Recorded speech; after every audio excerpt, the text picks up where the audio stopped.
Alright.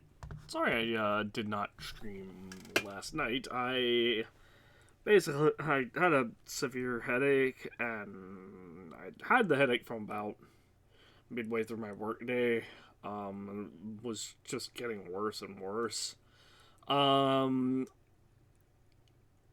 I, I, I went to bed at midnight last night, woke up at like 4:30, and then basically got a snack because my sinuses were bothering me and I was feeling slightly hungry. But ate the snack,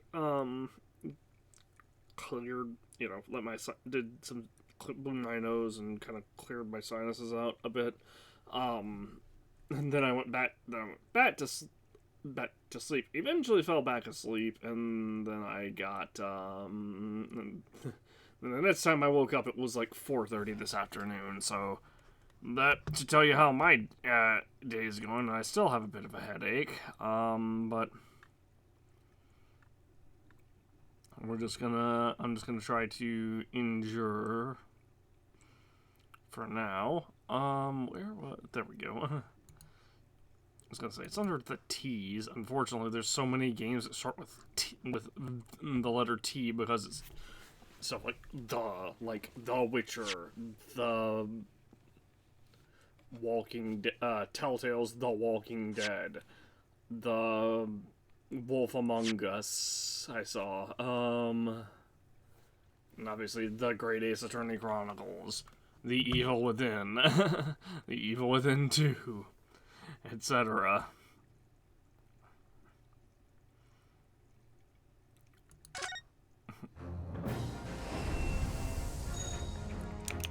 Did my audio already break? Yes, it did. I hear it.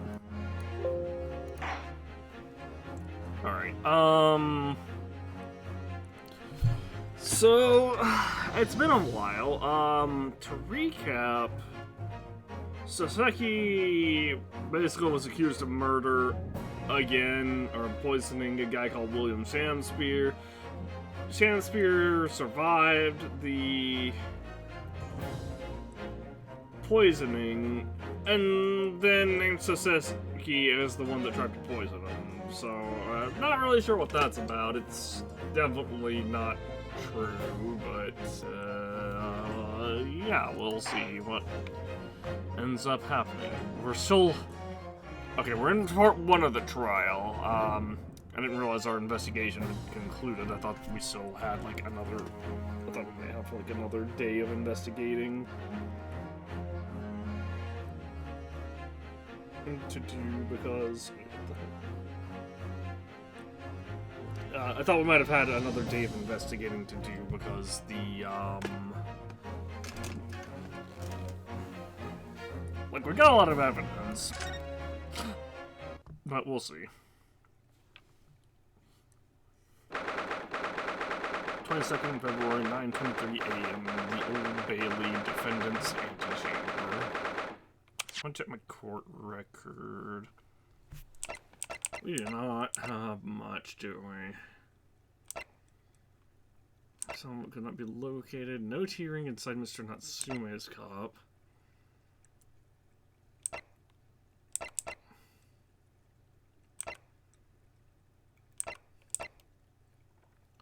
I'm really curious why these two are relevant.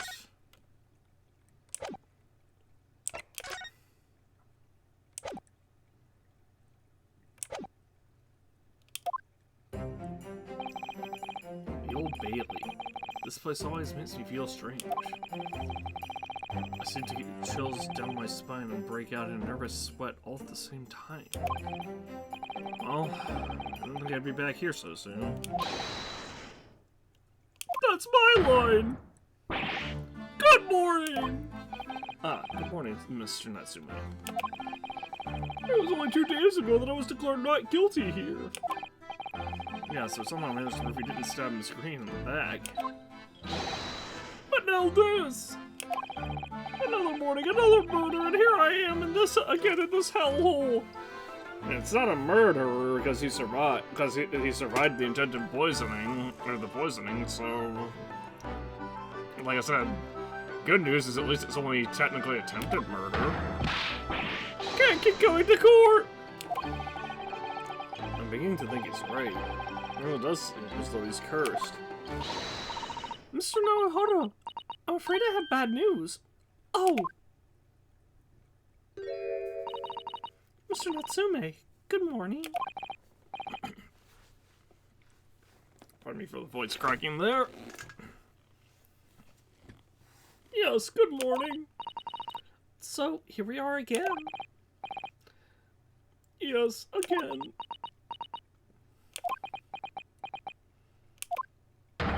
Judicial Assistant Miss Mikotoma, square us. What's the bad news? Oh dear, you heard, did you? If you come in shouting at the top of your voice, people can't help but hearing what you say! Oh, I'm sorry. You've done nothing wrong, Miss Susato. Now what is it?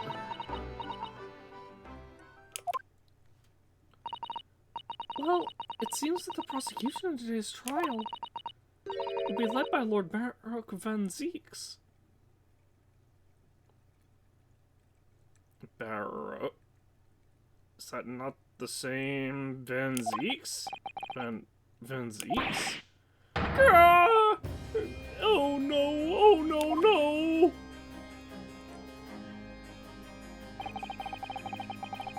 The so-called Reaper of the Bailey, the most legendary prosecutor in the land, who we've beaten like 6 times already, Jesus!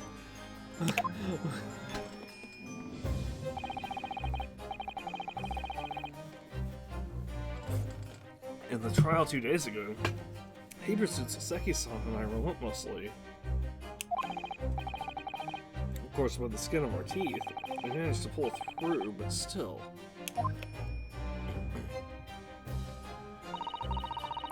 Perhaps Mr. Natsume's acquittal in the end of the last trial wasn't the end of the matter. After all. Yes, I know what you're thinking.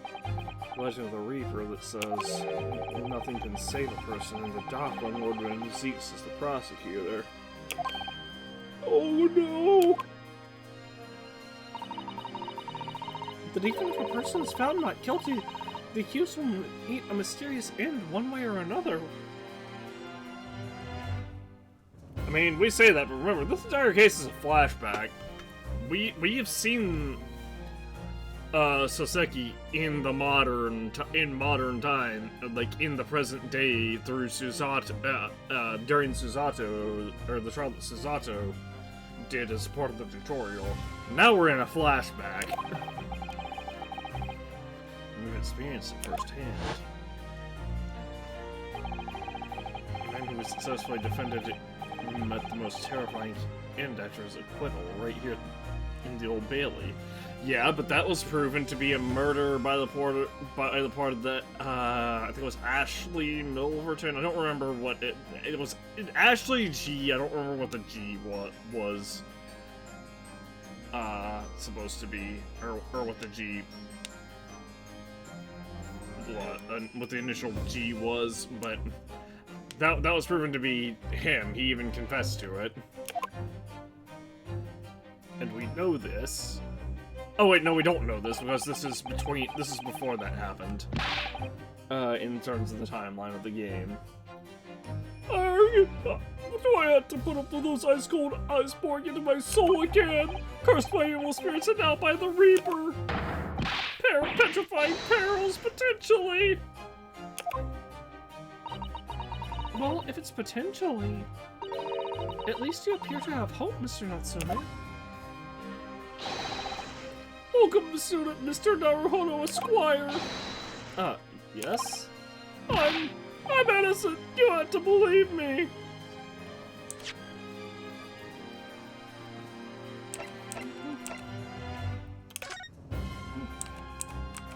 There's no tea ring in his cup.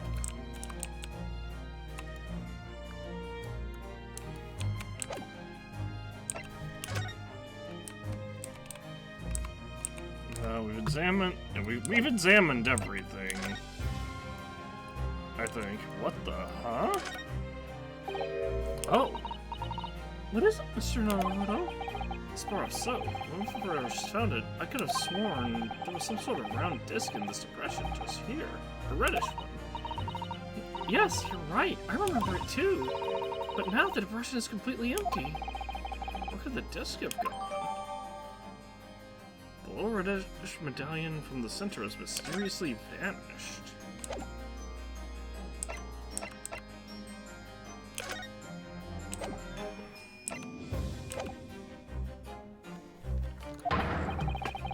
You more than anyone now. Don't worry. Yeah, that's. I'm glad I looked at this. I don't know, because there would have to be some sort of reason for that, right?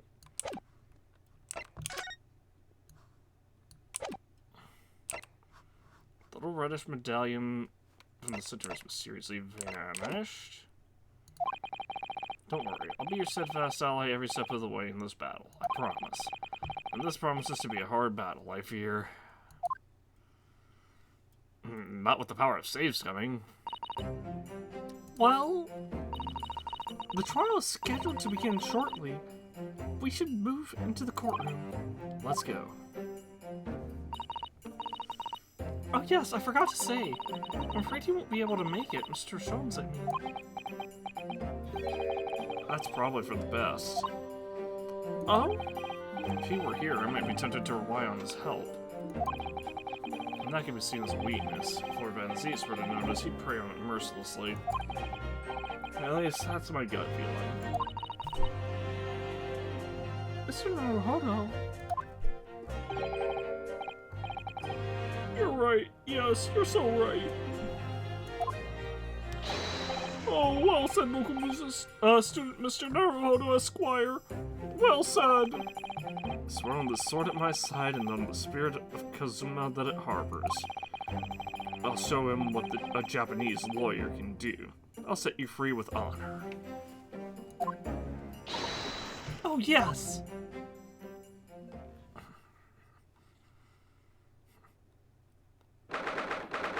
2nd February, 9:40 a.m. at the Old Bailey courtroom. Force of habit, I keep wanting to say courtroom number whatever. Oh, these guys again. In the name of Her Majesty the Queen, I hereby declare this court to be in session.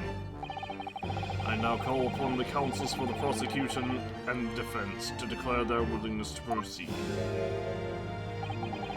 The prosecution is ready.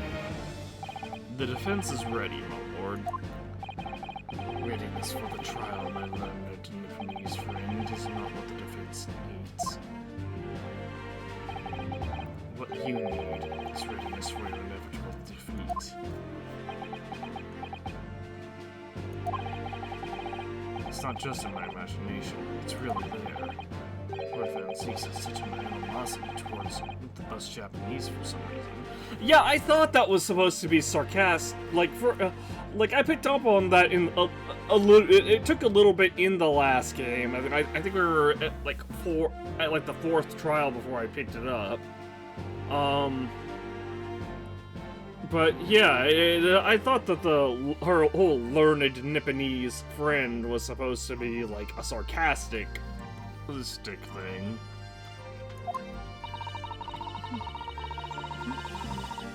It was some time ago that he first became known as the Reaper of the Bailey, I believe. These past few years he hasn't appeared in court at all. And now he's back in the court, though for some reason, only when I'm defending. This Reaper, with his curious disdain for his Japanese, the prosecutor shrouded in mystery. And we learned a bit about this last game. Still, this isn't the time to be confident. I have to concentrate on Saseki-san's trial. Yeah, we learned a bit about that at the end, at the conclusion of the last game, where he mentioned being betrayed by a he was betrayed by a Japanese colleague or whatever. Which, you know, kind of a dick thing to hold all Japanese people in the same light as just because one person did you wrong.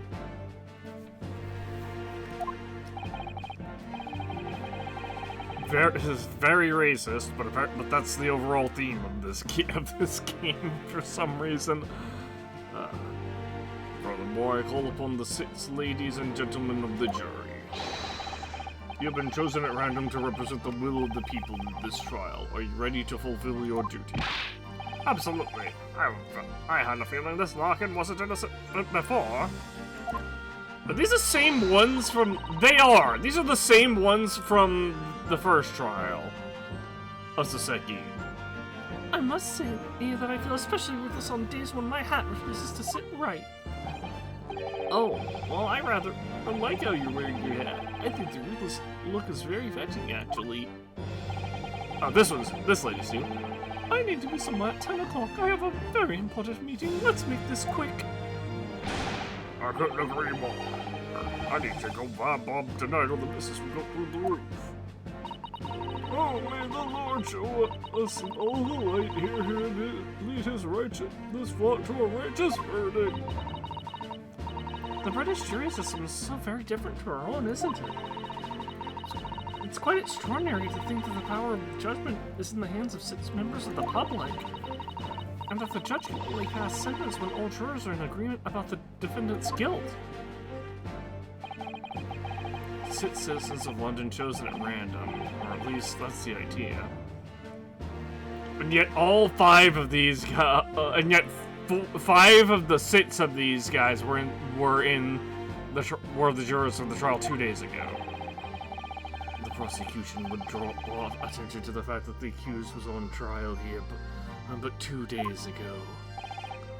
Accordingly, where possible, the same jurors have been asked to return for duty today. Oh. Very well, let us commence the trial. Lord Van Zeeks, your opening statement, please. Oh, that's right, Mrs. Garadeb was juror number 4. And... obviously, and I guess she couldn't return because either she's in the hospital or in prison. And Mr. Garadeb subbed in for her, I guess, because, you know, obviously they're married. So, legal next of kin. I'm not actually sure how that works IRL. I've never been to court IRL. At least not where there's a trial by jury. So, I don't know, maybe someone in the comments who knows about the legal system and court proceedings would know. What would happen if, like, during a trial, one of the jurors had a medical emergency and had to be hospitalized and wasn't able to, like, attend the rest of the trial? Ladies and gentlemen of the jury, it is not the intent of the prosecution to cast doubt over your past decision. However, the innocent verdict afforded to this eccentric name used before has had dire consequences. Did the accused repent for his wrongdoing in that affair? Far from it. Instead, he used his freedom to perpetrate a most blood-curdling crime. Objection! He had nothing to atone for. He was found not guilty. Namely, that of the attempted murder of his neighboring lodger, an innocent Englishman. To explain the circumstances of the crime, the prosecution calls its first witnesses to the stand.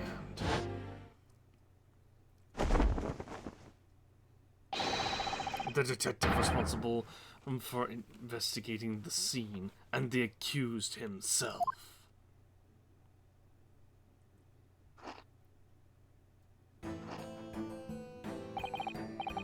Witnesses, your name and occupations, please.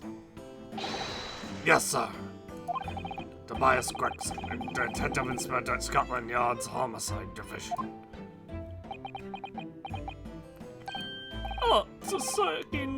Saseki Natsume from the Empire of Japan.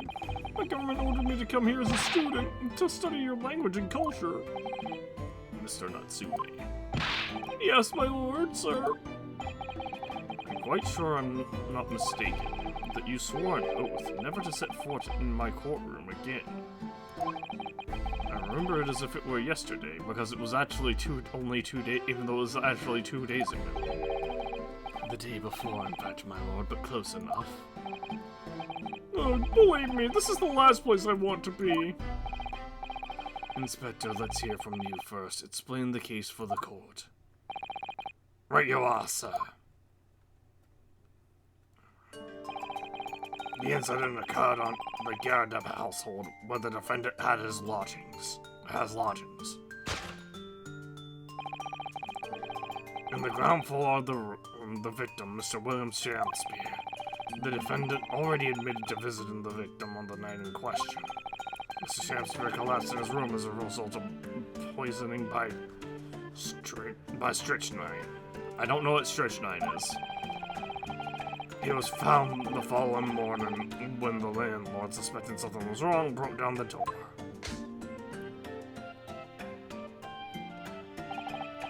This means, I presume, the door to the victim's room was locked at the time of the incident? Correct, my lord. It was locked from the inside, making entry or exit from the room impossible. Although the victim, Mr. Shakespeare, lives to tell the tale, he very nearly did it. The man was halfway to heaven when we first found him. I was the first officer on the scene, my lord. And I have a photographic print here that I took at the time to show how it looked.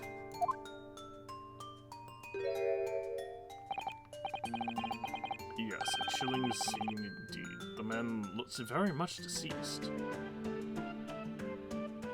What is this?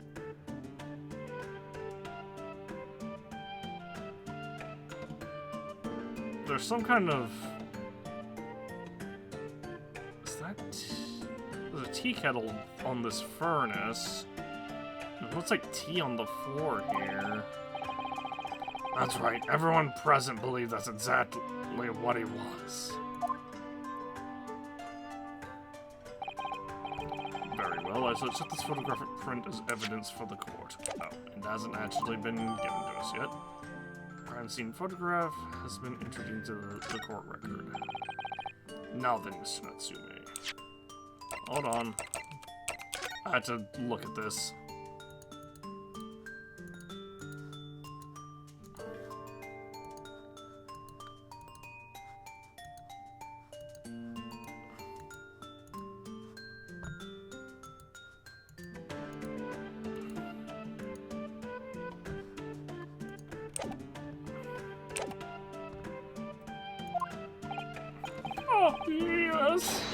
Yes! As the defendant, do you have anything to say at this juncture? They're haunted. Haunted by evil spirits. Good gracious, what's haunted? My lodgings!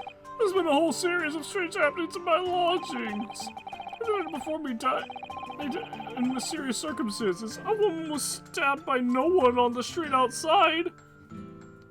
That one's not true. We know what happened with that one. My neighbor was poisoned. And me! What about me? I've been nearly killed countless times. Killed, Mr. Natsume? How?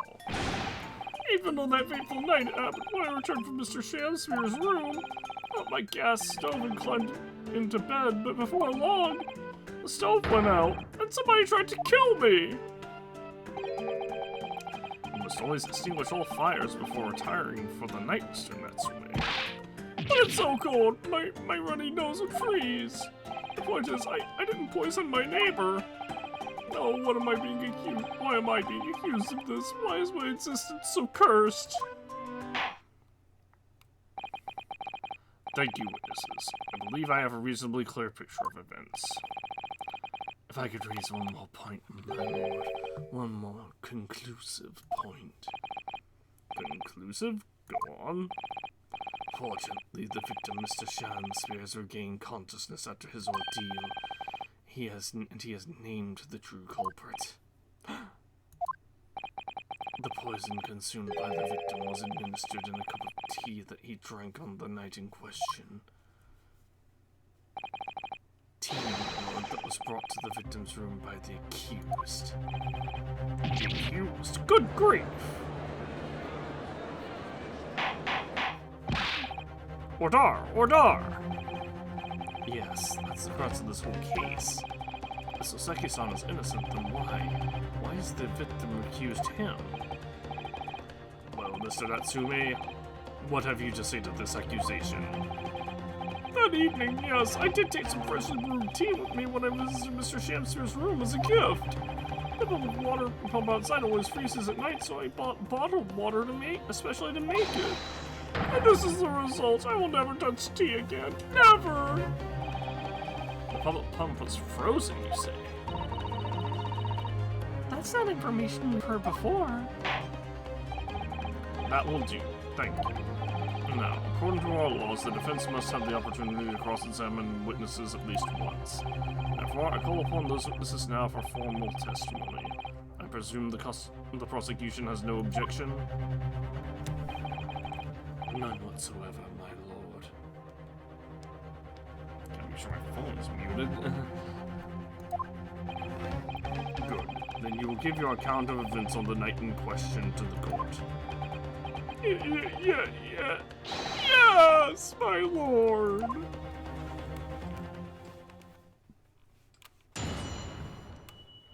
Witness testimony.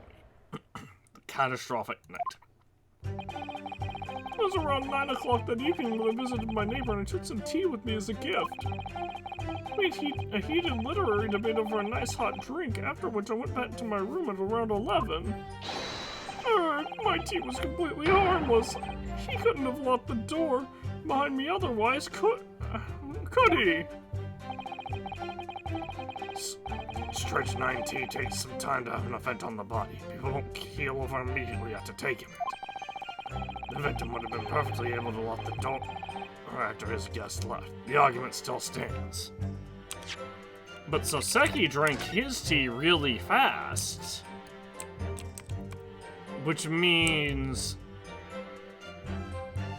that Soseki would have had the full brunt of the poison if that was the case, right?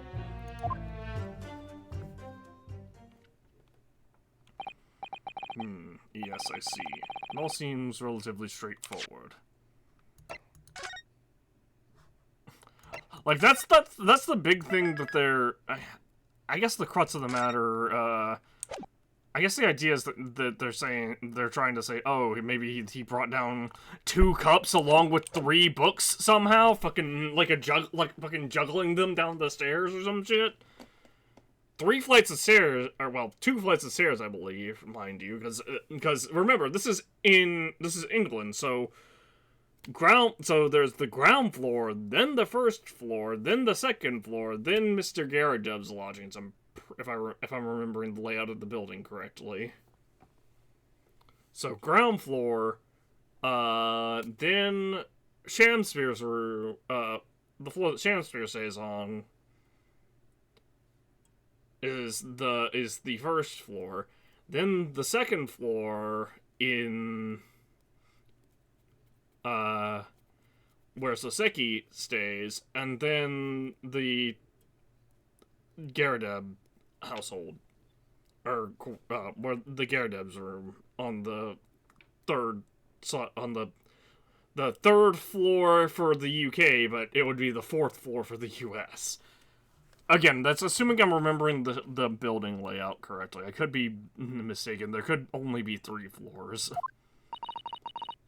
Excuse me, but that testimony does raise one rather crucial point, I think. Mr. Natsume claims his tea to have been harmless. Presumably, though, the teacups have been examined for traces of poison, haven't they? Why didn't I think of that? Well, as it happens, no. We haven't been able to. Did I hear you correctly, Inspector? Scotland Yard has failed to examine the suspect's substance? Yeah, because we have the teacups in our suitcase, or some shit. How could you have overlooked something so important? Isn't that the first thing you should have done? My learned Japanese friend is falsely incensed. The inspectors at Scotland Yard was unable to examine the tea. Not that it was overlooked. Unable? Why? It's simple enough. There was none left. Not a drop. Someone must have been very thirsty indeed. With the current scientific techniques, it's not possible to test for poison under such circumstances. We only need a drop, but that one drop actually does have to exist, funnily enough.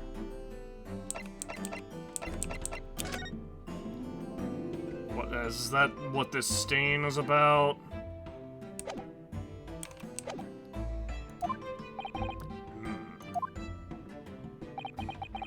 Lack of examination notwithstanding. Oh, but there's a ring of tea on this cup. So they could, right? Because there's a ring of tea there.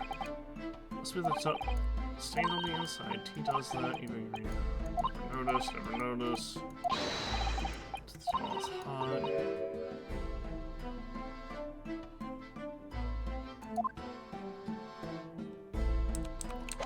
I guess it's just...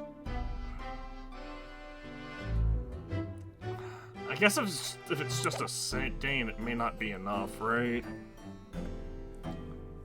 Lack of examination notwithstanding, it appears nothing other than the tea passed to the victim's lips on the night in question. I see. Thank you. The matter is clear. Cast your eyes over the jury, my learned friend. What? You can see from their faces, I'm sure, the recognition of the accused's guilt. Your client's fate is all but sealed. In mere moments from now, you will lose, and your compatriot will be damned for all eternity. Not with the power of save scumming, he won't.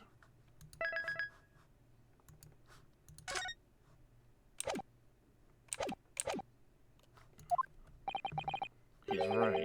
I can feel all six of the jurors looking daggers at me. But I can't let them beat me down. I won't. Counsel for the defense, proceed with your cross-examination. Yes, my lord.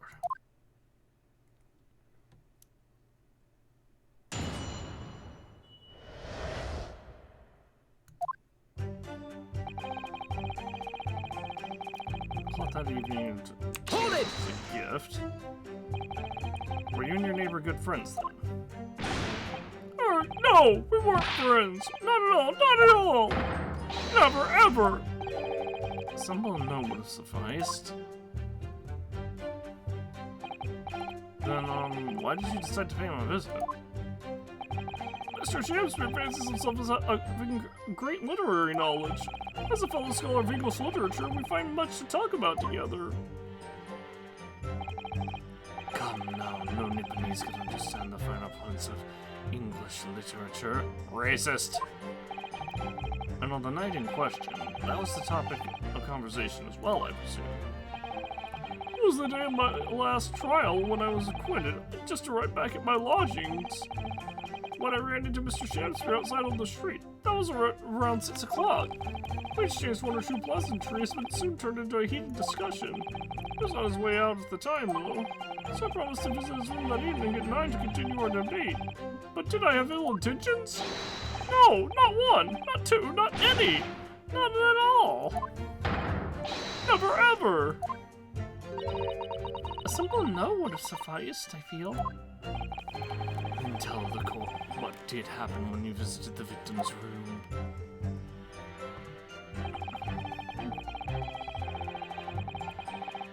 Hold it! Round 11. Literary debate about Shakespeare's works, I think you said, didn't you? Shakespeare? Ah, a very worthy topic of conversation, I must say. Oh, yes, my lord. Romeo and Juliet. Who was stronger? It was a profoundly pleasurable parley. Romeo and Juliet? Who was stronger?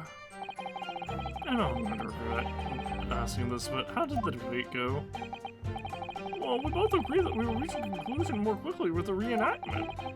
So we battled it out, in Greco-Roman style, naturally. What? Mr. Shakespeare had all sorts of costumes in his room for just such a contest. So when you say reenactment, you mean you were actually in costume?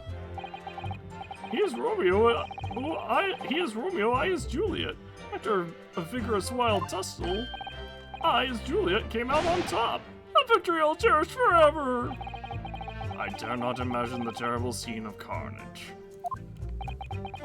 The fact remains that it was you who prepared this tea and took it to the victim, correct? I boiled the water in my room and made a pot to take with me. I'd heard that he was too poor to have tea himself, you see.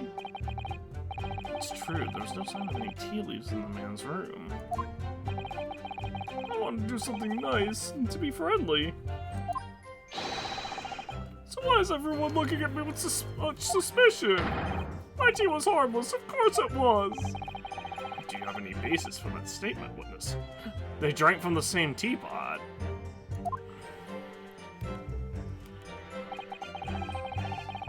He couldn't have locked the door behind me otherwise, could he? Hold it! Yes, there was not a drop of tea left in the victim's room anywhere, was there? That's correct. Anyone would think the fellow had never had a pot of tea before. He must have let it dry. Which is a pity, because one drop is all we would have needed to analyze it for poison. You say you returned home to your room at 11 o'clock, Mr. Natsume? Yes, definitely. By heaven and earth, I swear it. So if he drank the entire pot of tea, then that means that and didn't die, then that means that the amount, like, per the concentration of poison was really, really low. The landlord was able to verify that as it happens. Hold on. What did he say? History. Returned home around 11 o'clock. Yes, definitely by heaven and earth. I swear the landlord was able to verify it. He confirmed that the defendant went back to his room at 11 that night. And how was the landlord able to attest to this? He, said it was the lamps, I believe. The lamps, Inspector? When tenants return to their rooms and start using gas, lamps in other parts of the house flicker. Yes, Mr. Garrett, there seems to be a lot of attention to the comings and goings of his tenants. There's only one key to Mr. Shakespeare's room, I know that for certain. So he must have locked the door himself from the inside. The victim has confirmed that to be the case, yes. So I'm right, my tea was harmless, completely harmless. If you take poison, you die. Everyone knows that. It's not that simple, I'm afraid. What do you mean?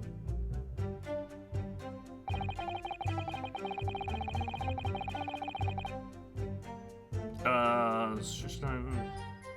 We have had new... I just guess let the argument still stands. It takes time to have an effect on the body. People won't heal over immediately after taking it.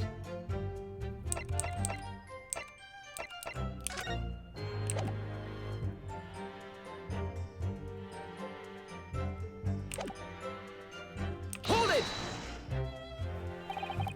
How long does it take for symptoms to appear, then? According to the coroner, I was speaking to at the yard about 30 minutes after the poison's consumed. Then the victim suffers violent convulsions, cramping, and stiffness, and eventually dies from asphyxiation. So there's a 30-minute interval between when the poison is ingested and onset of symptoms. There seem to be a lot of different types of poison in the world, that's for sure. Oh, when did they have the tea? That's now critical. Because from 9 to 11 is a 2-hour interval, which means, you know, not a lot to go off of, but if he drank the tea right, obviously if he drank the tea right before Natsume left, then that's one thing.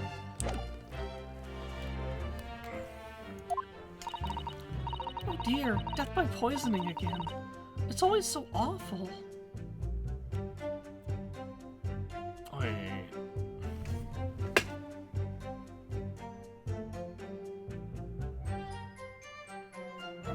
Oh, right, the very first trial.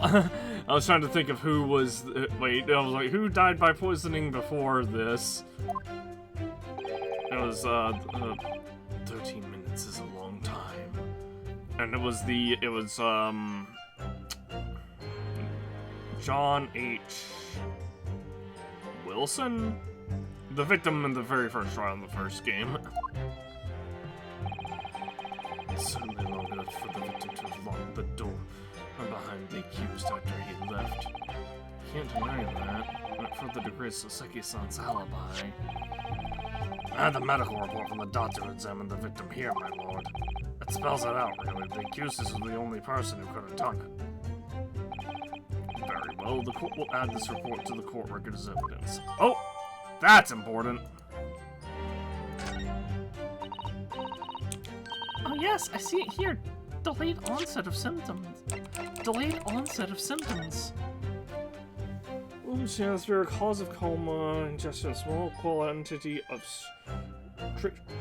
strychnine. Toxic effects present 30 minutes after ingestion. High likelihood of substance been mixed with the tea the victim was drinking. No sample could be obtained for testing. Occurred around 1:30 a.m. Assessed from the victim's pocket watch that appears to have broken when the man collapsed. No container found at the scene. Okay, that's it. That's what we needed. Great.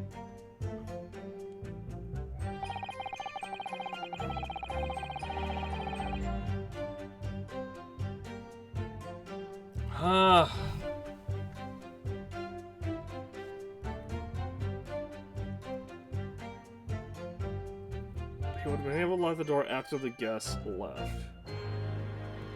What happened 30... I feel like here's where we have to object. I'm gonna press first. I'm gonna say first, actually. Just in case something weird happens. I was gonna say, I feel like this is where we had to present the medical report that we were just given. And be like, look, he left at 11, right? Actually, yeah, that's gotta be it, because the Gyaradev confirms it. I'm just gonna present. Objection! The argument still stands, you say? I think not, Inspector. Come again? I think you'll find the EFO overlooks a very significant chronological inconsistency here. A chrono what? What are you on about? According to this report, the victim must have consumed the poison at around 1:30 in the morning. And yet, the defendant, Mr. Natsume, left the victim's room at 11. Ah! Yes, that's right. There's more than 2 hours of missing time there. Ugh. In other words, if there was a poison in the tea that Mr. Natsume brought to the victim's room, how could the victim have fallen ill to it 2.5 hours after the defendant left? Wah!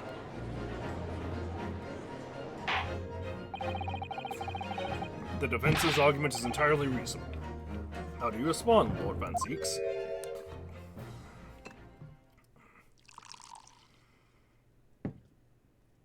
I'm going to shatter my hallowed chalice.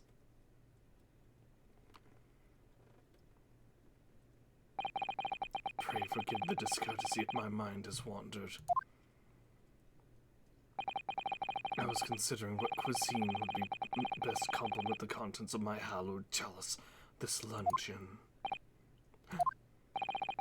How could it have happened, you ask? I do hate to shatter illusions, but my Nipponese friend appears to be chasing a phantom idea. A phantom? Is it so hard to imagine that the victim drank his tea after the accused had left? For example, at the time stated in the medical report, yes, at around 1:30.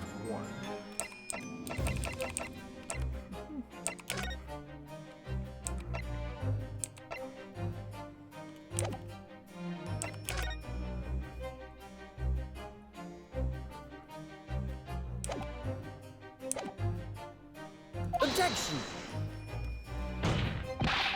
Mr. Natsume brought the tea with him to drink together with his neighbor. In Japan, there's a well-known saying. Drink tea while it's hot. Objection! And in my country, there's an even more apt saying. There's nothing more refreshing than a cold tea. I mean, honestly, I drink hot. When it comes to tea, I could go hot or cold. It doesn't matter. But I was gonna say, the most important thing is to not burn your mouth when drinking said tea. The point is, if there was such a long gap, there may be other ways to explain how the victim came to be poisoned. Other possibilities. What sort of possibilities, Counsel?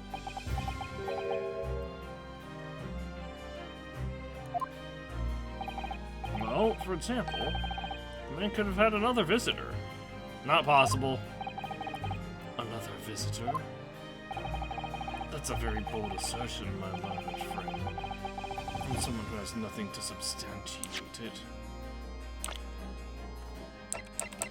It's the Popeye knockoff guy here.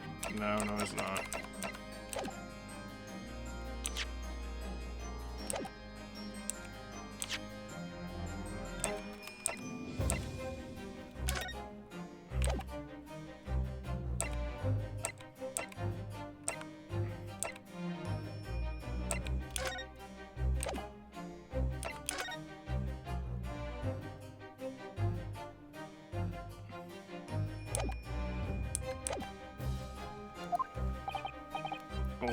Or the victim could have taken the poison of his own volition. You suggest this may have been a suicide, Counsel? Objection! Mr. Shakespeare has categorically denied suicide. The idea canon must be discounted. Objection! But he could be lying.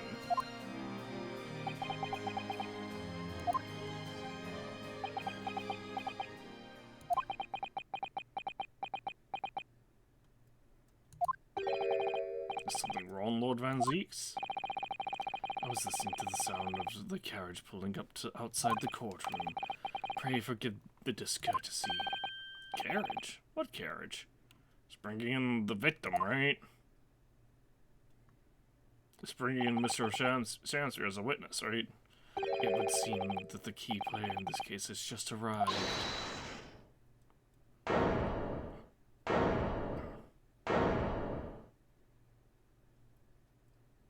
Hold it!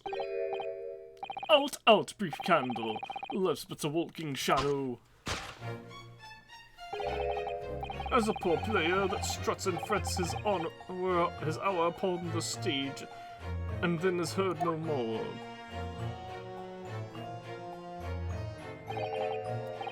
It is a tale told by an idiot, full of sound and fury, signifying nothing.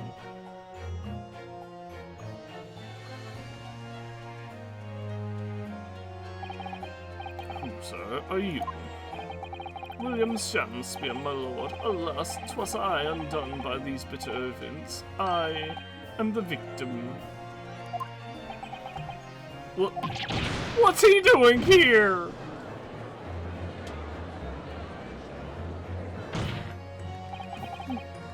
The prosecution seeks to call this gentleman to the stand.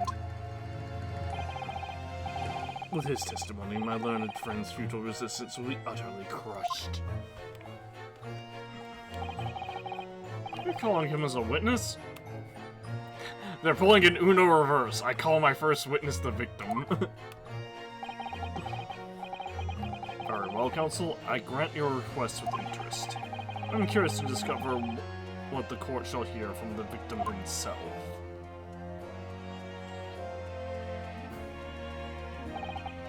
Happy am I, Shakespeare, to regale thee with my tale of woe, my lord. But I still have my own tale to tell, my own tale of worse woe. I can regale the court with the tale of my perfect innocence in perfect English. That will do, Mr. Natsume. Let the court now hear from the victim.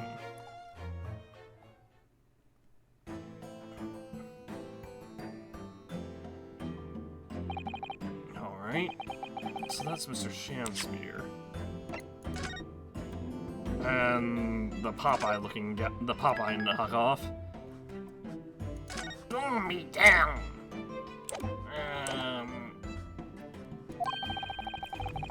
But who's that other man beside him? Yes, I feel sure that we've caught a glimpse of that man before. State your state your names and occupations for the court, please, witnesses. A writer of words so sweet they do scent the breeze, an inventor of ideas so profound they compose the earth. The unrivaled poet, the unmatched scribe, William Shakespeare, were the great bard to be recalled into life anew, and lo, what a magnificent man! Good fellows, I am he who ponders such a miracle, William Shakespeare. Oh, name's Meter Man.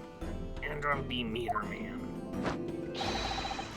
I work for the Altamont Gas Company, East End Branch Office. Ah, I remember now. It was yesterday on Briar Road. Oh yes, she's right, it's him. And you know, a couple days before that, when we first saw him arguing with Shakespeare.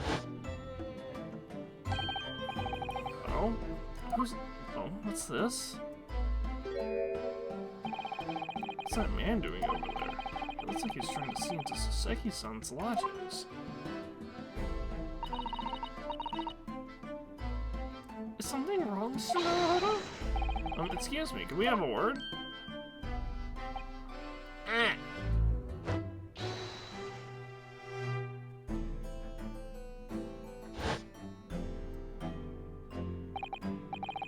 Yeah, so spotted him outside Mr. Garrett's house that morning. He's a gas company employee? What does he have to do with this case? So, Mr. William Shakespeare, you are the victim in this miserable affair, correct? Oh heaven, oh hell, do you command me to remember? That sweet poison didst cross me and cross mine innocent lips. I subpoenaed him for the trial, with his daughter's permission, naturally. Hearing the testimony of the grieved will remove any room for doubt from the jurors' minds, I'm sure. Behold, you will only have to rearrange the letters of my name to see that he's a seraph, an angel indeed. An angel dressed like a jester, and that's... Considering my branding, that's coming from someone well-versed. Thus be I of noble mind, sweet of nature, and verily, honest of heart, as all heavenly angels be. Because there isn't less contrived meaning in your name. No, not at all. The jurors seem to be very moved by this man, I'm afraid. Actually taking the Seraphanagram idea seriously? Thank you, witnesses, for illuminating your illuminating introductions. But my lord, what's the man next to Mr. Shakespeare doing here? The gas man, I believe. Me? Well, now. Allow me to enlighten my learned friend. You recall, I presume, your earlier impertinence? When you suggested that the victim had another visitor to his room on the night in question, and moreover that the victim is a compulsive liar. What? No, I didn't quite say that. This young chin stroker is here to controvert your wild claims conclusively. Is that not so, Mr. Meterman? Hang on, no. I'm just here. I hereby call for your formal testimonies. You will tell the court as lucidly as possible what happened on the night in question. One may smile and be a villain. Yes, it doth pain me, but let the truth be spoken. The truth of that wintry night of my discontent.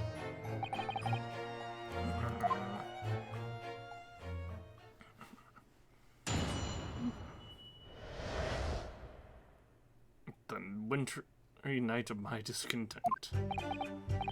The snow lay about. My neighbor did come in the evening bearing a gift of tea, but Mary's bitter was his drink, and when he left I did fall prostrate on my table.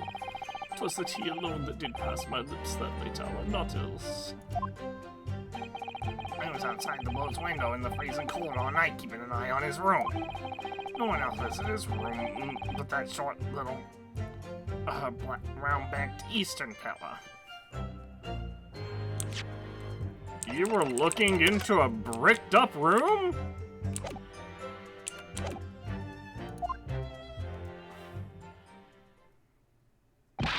Wait, what did you say? You were keeping an eye on Mr. Shanster's room all night? From outside. Let's see how this happened. Let's see. Let's see this. That's right. Of course, the boat's window is all but blocked up, isn't it? But there's a little cabin in Brits where you can see into the room. So I spent the night trying to keep my teeth from chattering as I peered in through that. The question is, sir, why? So they did address, oh, the room's all bricked up. Or the window's all bricked up.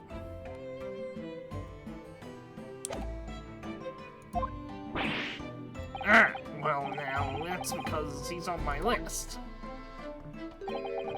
What a piece of work is a man. Wherefore wouldst thou not stare in wonderment? What are you talking about?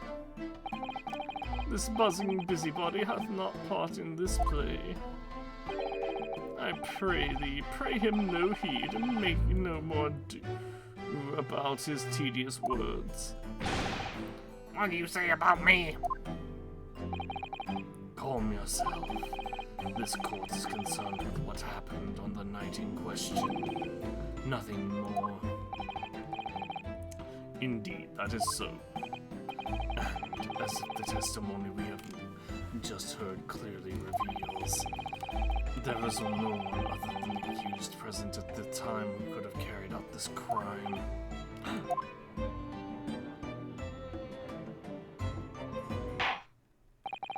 Well, I believe this may be the final testimony of the trial.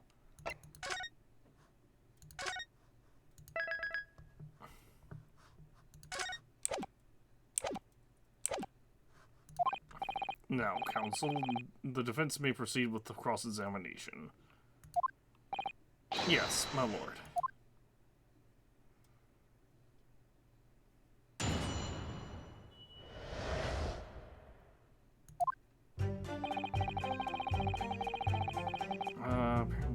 Tea.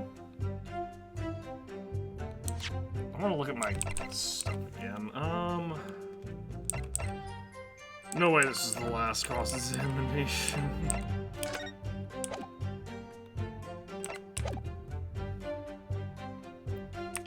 Press everything for now.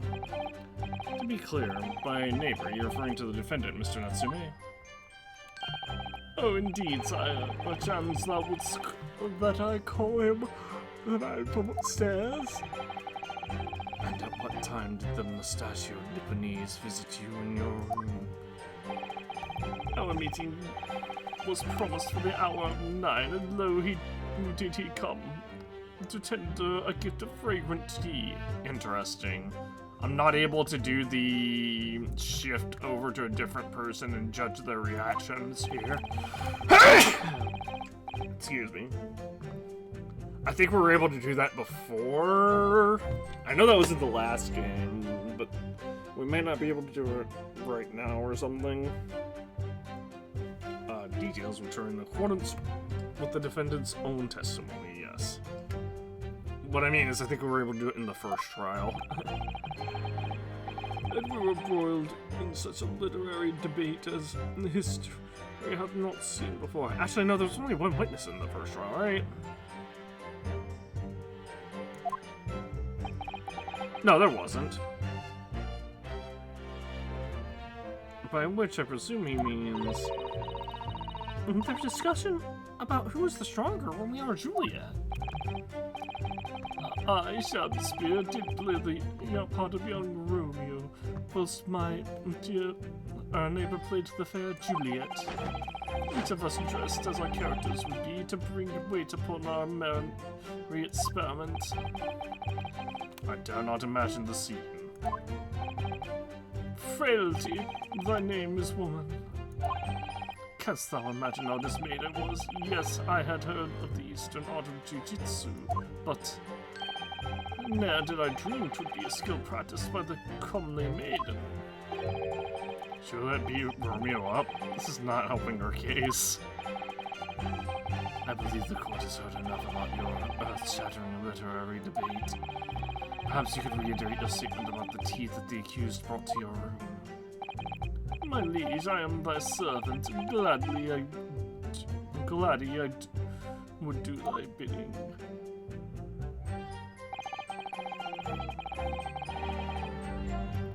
Strangle's better.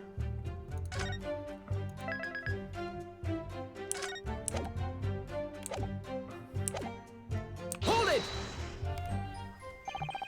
Let me stop you there. You should not assume I left your room at 11 o'clock, but it wasn't until after 2 that the poison made you collapse. That amounts to more than 3 hours of missing time. If the defendant had really put poison into your tea, that 3-hour window of time is something you're going to have to explain. Gladly, it is an easy task. What? I did drink the tea not while my guest didst tarry, but after he took leave of me. Faith, 'twas stone cold, but at 1 hour post midnight, verily my lips were parched. Objection! That doesn't sound normal. Nay, it is quite ordinary, sire, after all. Thou wouldst recall our fiery debate. Amidst such argument, there'd be no time for fiery tea. Romeo and Juliet again. Who was stronger? Mr. Shakespeare, in summary, allow me to confirm. Did you not come here with the intention of naming your attacker? But of course, my liege. 'Twas the stooped lover of words who did attempt to shuffle me off this mortal coil.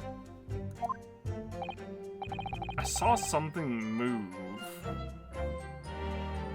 Okay, that was weird. I saw something move on OBS and I didn't see what.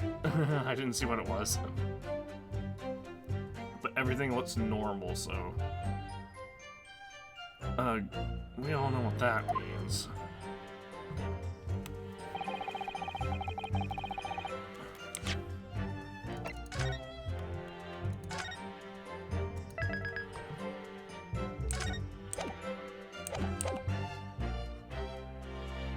Hold it! So you didn't have any kind of evening meal? Dinner? Supper? Fee on luxury, fee on gluttony. To eat thrice daily is but a waste of time. Sorry? I would that my belly were full, no more oft than the sun doth rise. Well, most heroic eating habits, I must say. Night and day I eat to I fill my hours with learned study of the great bard and playwright. Hence it is that doth not in my chamber be then costumes the costumes of my art. That would appear to be the case, as even a rodent was found starved to death in your room. Now that I think about it, it's not just that food was conspicuously missing from the room, is it? I don't recall seeing a single player script anywhere. For I have devoured them all. You've eaten them? Every word would be within my skull. Didst thou imagine otherwise? Right, that wasn't misleading at all. Now, could you turn around, do you think? Which brings us to the conclusion that the only way the poison could have passed the victim's lips is in the tea.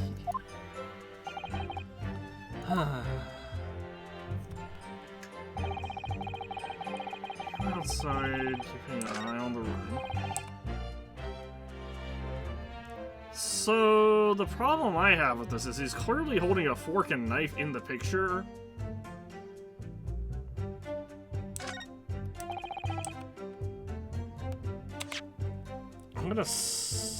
I'm gonna press this guy, but I'm gonna keep saving just in case something weird happens. Like, oh, we press this guy and then... Hold it! But the windows of that house have all been filled in. A historical artifact of the artifact window tats. Yeah, you're right there. Opened up horribly. Well, as it happens, there's a little part of the brickwork at the bottom corner that's opened up. I was looking in through that gap. Yes, there were a few bricks loose, weren't there? For some strange reason, a couple of bars of soap lined on the ledge outside it as well. I don't like going around poking my chin in other people's business, especially on freezing cold nights. But those are my orders, so that's what I'll keep doing, as long as there's breath in my body.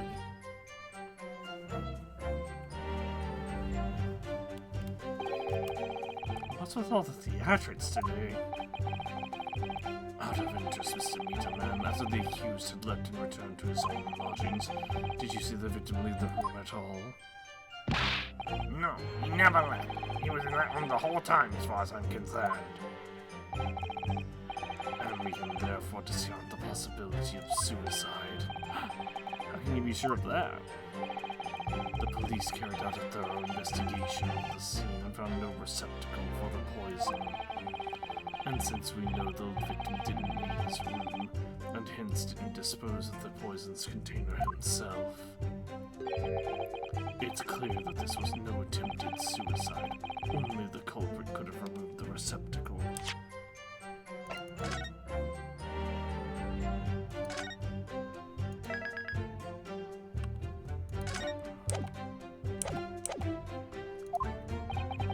Ah, yes. Lucidly explained, Counsel. Thank you. I really was. You can't argue with the logic.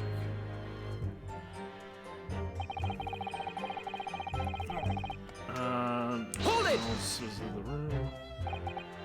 You say a short little round badge Eastern fella. So you can't be sure it was the defendant then? Objection! How many other round-backed Nipponese with a mustache do you think there are in London? Well, of course, it's only a narrow gap, and it was quite dark, so I didn't notice the mustache. But he showed up right around 9, and so I'm pretty sure I hurt myself. And when the person you saw arrived, did he and Mr. Shakespeare drink tea together? Yeah, sorry, couldn't say. Why not? Because I couldn't see into the room all that well, could I? But what I did see was a silhouette of that little round bitch fella wearing a pretty dress. Yeah, but so that's some kind of wrestling match. I tell you, I didn't know what to make of it. I suppose that was the Romeo and Juliet championship battle getting underway. Mr. Meterman, allow me to confirm one final time. Apart from the accused, can you state with certainty that no one else visited the victim on the night in question?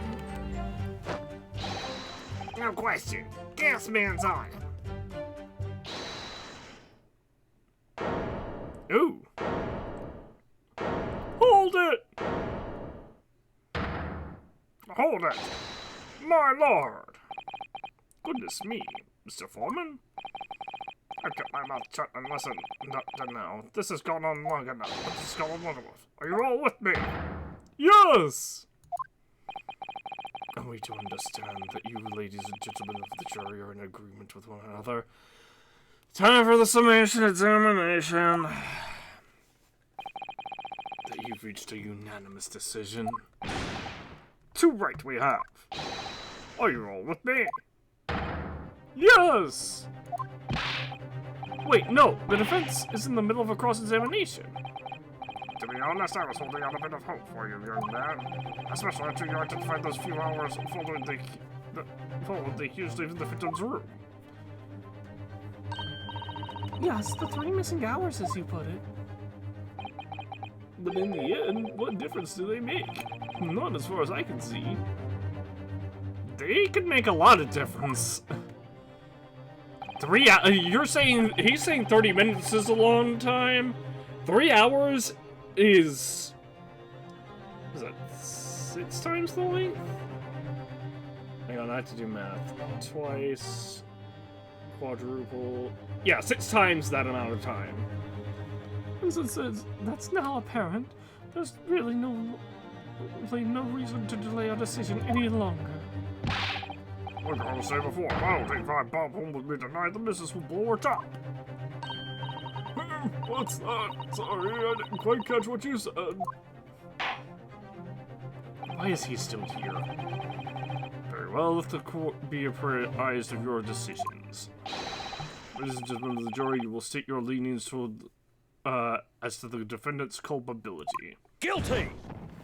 Guilty. Guilty. Guilty. Guilty. Guilty.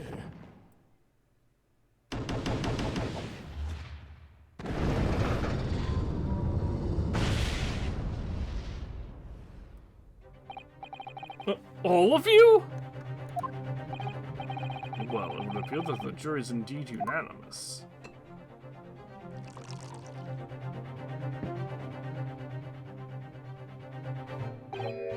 So, this time at least it seems justice will be done. All's well that ends well, as they say. This calls for a toast, I feel. To the guilty being punished.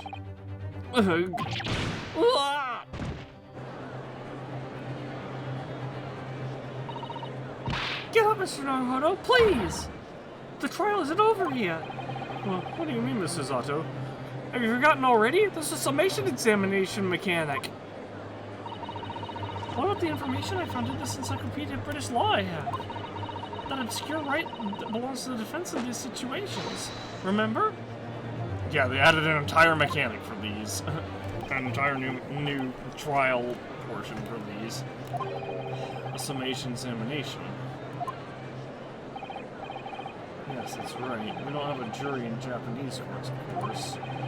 Here in a British court of law, if we can reverse the decisions of a majority of the jurors, we can force the trial to continue.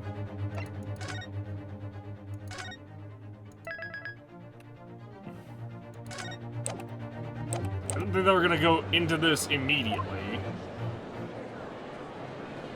But, we'll see. This trial can't end now. Whatever it takes, I just can't let that happen. The defense moves to invoke its right to summation examination, my lord. Why am I not surprised in my learned Japanese friend's inability to admit defeat? You choose to cling desperately to some archaic rule you barely comprehend instead of accepting the truth. Certainly no other defense counsel in recent times has exercised the right to a summation examination. Because they all know that once the jury's mind is set, it cannot be altered.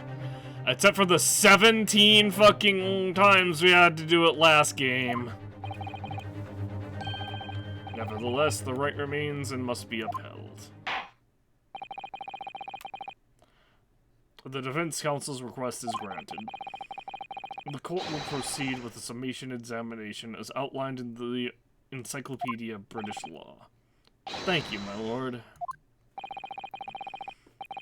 Are you and your fellows prepared, Mr. Foreman?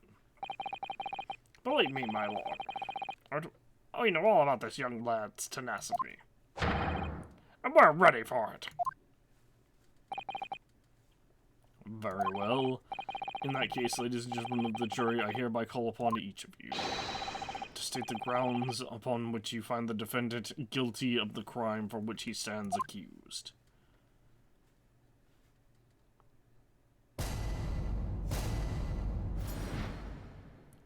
Judicial findings, the jurors' contentions. It may not be well up, but he's a noble man and straight up. There's no reason to doubt the man. Well, I do declare that the gentleman has no reason to lie. In fact, I think he's rather splendid. Just look at the accused by comparison. This Japanese stoops all the while and has a mustache. Very facial. Alright, racist. There's no evidence to support just the Kang Legato is a fresh fraudsman, for now at least. Aside from the fact that he goes by William Shamspear. I really don't care. Like, I just need this trial to end quickly. 3 hours of missing time is nothing when you reach my age, you know? Nothing at all. I knew it.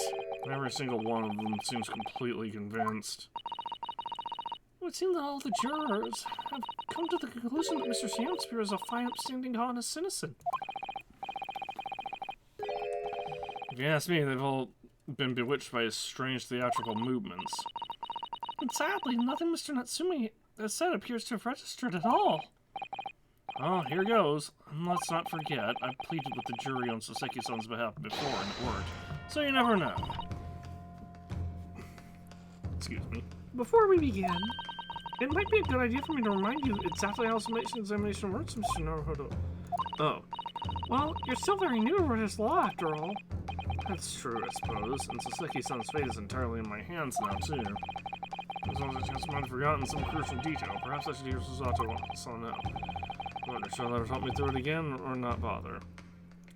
Refresh my memory, because it's been like 2 weeks since the last time I did this. I am pretty sure I still remember everything about them, but let's make sure. Alright, so if you remember, the key to changing the jurors' minds is the things they say themselves. Yes, it's all coming back to me. First, it's important to listen very carefully to each juror's statement. Then, if it sounds as though one of those statements might contradict another, I have to pit the two corresponding jurors against each other to prove one or the other of them is wrong. Yes, that's right. In many ways, it's very similar to a normal cross-examination. Alright then, all it remains now is to do it. Without further ado, please, counsel, we'll proceed with the summation examination.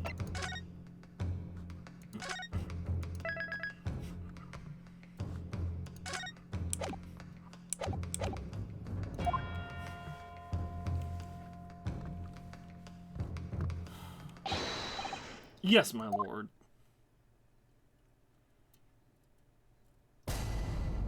Jury examination. The defense's rebuttal.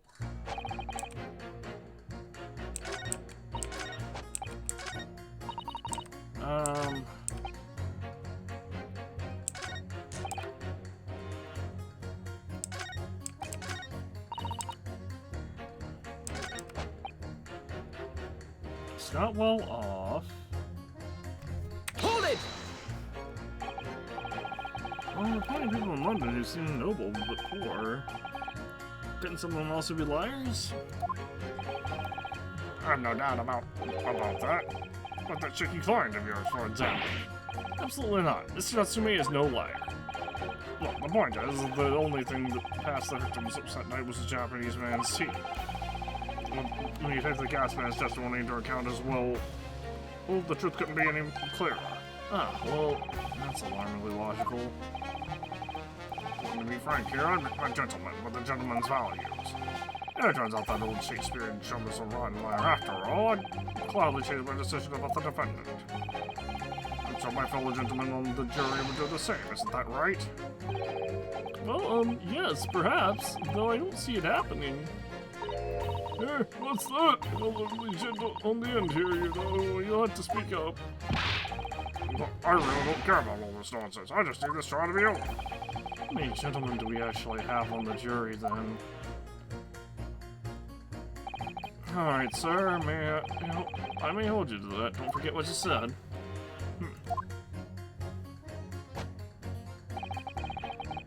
Okay, show me the victim's a liar, I'll reconsider my position. Hold it! Are you saying you believe the man to be trustworthy because he's rather splendid? No, that's not what I said. The point is, the man is the victim here. What reason would he have to lie? And yes, he is rather splendid. So you say, yet again. Meanwhile, the man who stands accused being so suspicious, it's exhausting to look at him. I'm afraid he's not splendid at all. Splendid logic there, madam. Thank you so much. So did her statement change? No. Hold it! No, not one of those things is a reason to find the man guilty. But he is fishy. There's no point in dancing around with that. He's Japanese, he has a mustache, and he stoops. You see, you were right at the conclusion in just 3 steps. 3 steps like a waltz, in fact. You know, the more I think about it, the more this trial seems like a dance. You seem to be several steps ahead of yourself, though, and you're on the wrong foot.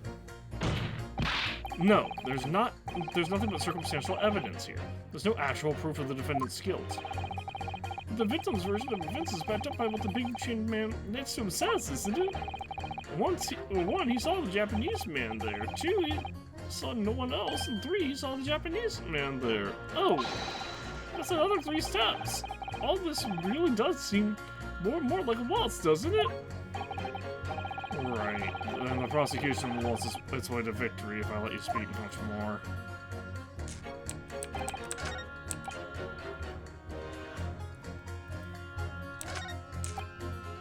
Hold Notice to suggest he's a fraud. Fraudsman? What do you mean by that, madam?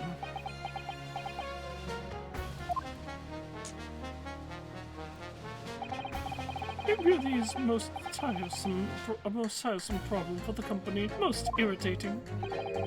We can be absolutely certain that a customer is stealing from us, but without hard evidence, we can't even threaten to take action for fear of being sued. I'm sorry, you've lost me a little there. Who are you? I'm the wife of Augustus Altamont, owner of the Altamont Gas Company. Good gracious! Altamont Gas, you say? The same company that the witness that the Popeye looking dude works for, Mr. Meterman. Gas is the future of energy in this country and around the globe. But proper handling is essential. Let me see, what was his name? Adrian B. Meterman.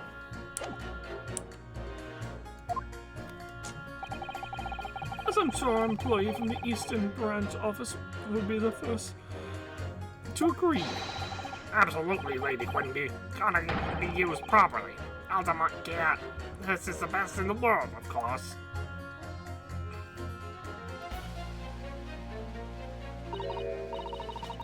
I think we may have solved the mystery of the bow from earlier, Mr. Naruto.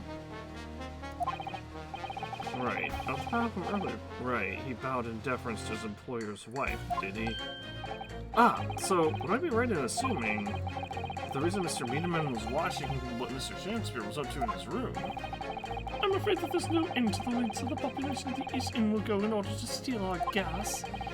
So I really have no choice when the company identified is someone he is a possible fraudsman. But to dispatch a worker or to watch the suspect day and night, we're very thorough in our investigations. So you mean Mr. Shakespeare is... I wouldn't come out and say it in public, but you can finish that sentence with a grubby little gas thief. You may have noticed the public gallery here, in here, have you?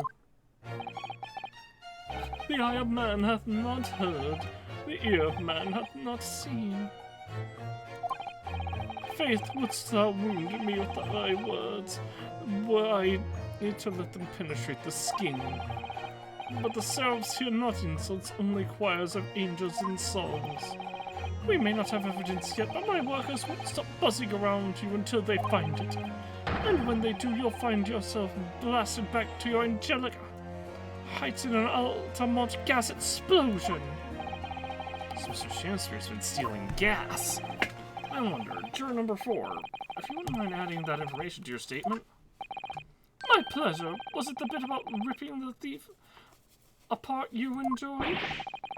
A little before the part about the abject violence, if it's not too much trouble. Yes, of course. This could be it. This could shift the balance.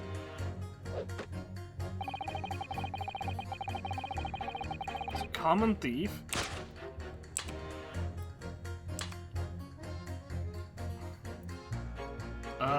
That's Protection. Those two statements clearly contradict each other. Good gracious. To whose statements do you refer, counsel? Juror number 1. What are you yelling about, lad? I presume you've heard juror number 4's statement. You're the wife of the owner, Altamont Gas. Well, yes.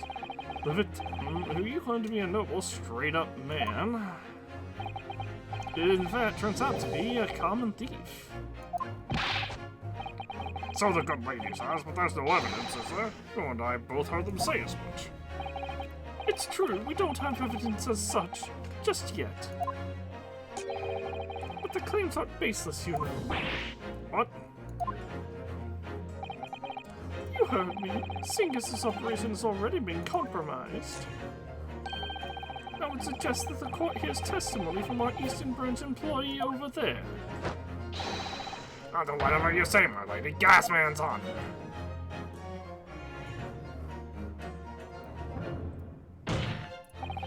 Juror number 1, you say you're a man of your word.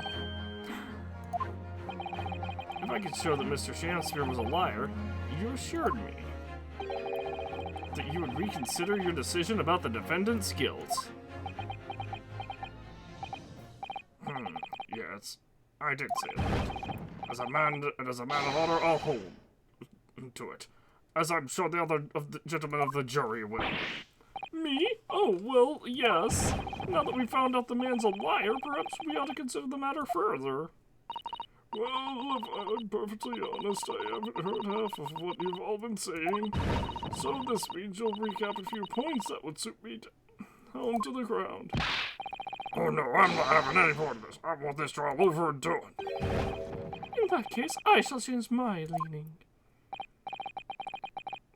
So, Mr. William Shakespeare, if that is your real name, we of the jury demand to know exactly what kind of a man you really are.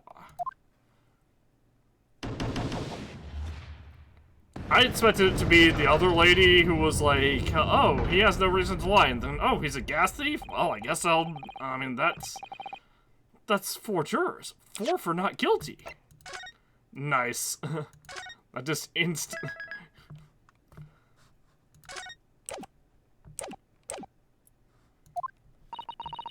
Yes, Mr. Naruto! Victory! Not yet. Not yet. We're still in... This is still gonna be a while. Order!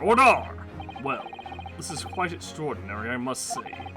As a result of the defense's summation examination, the jury's leaning has changed. It's like the 4th or 5th time this has happened canonically in the timeline, but yet we're still doing this. Now only 2 jurors say guilty, whilst 4 say not guilty. Therefore, I declare this court to be in a state of disaccord, and order that the trial continue.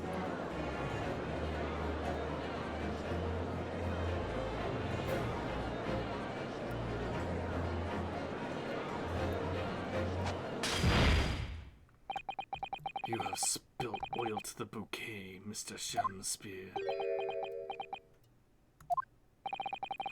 The ladies and gentlemen of the jury now find they are unable to trust you, the victim. But you gods will give us some faults to make us men. So God mend me, I do swear. This gas man speaketh that which concerns him most, not but gas, not but then air. Aye, it burneth bright a while, but it hath not substance, and it doth reek foul. They do that so that they can detect gas leaks, by the way. They basically pump mixed sulfur with it, essentially. What did you say? Do I take it, Mr. Shakespeare, that you deny the allegations of gas thievery? Most heartily, my lord, hast thou forgot? I am as a seraph, an angel. Whoops. I meant to press the court record button.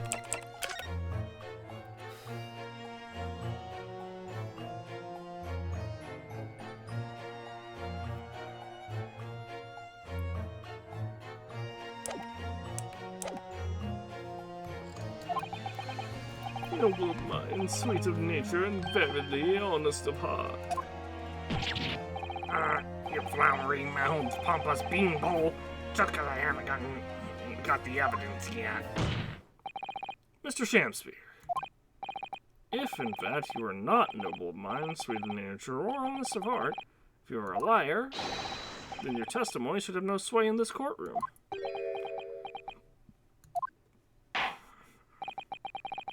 It's my considered opinion that at the present time no other possible culprit of this crime has been identified. All testimony heard by the court thus far heavily implicates the defendant. In short, it would not be unreasonable at this stage for me to rule on the case. Oh no! However, in light of the fact that the jury has expressed concern about the fidelity of this witness,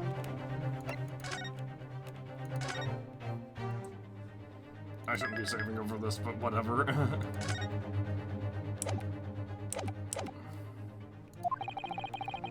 I believe it would be inappropriate for this court to not pursue the... Objection!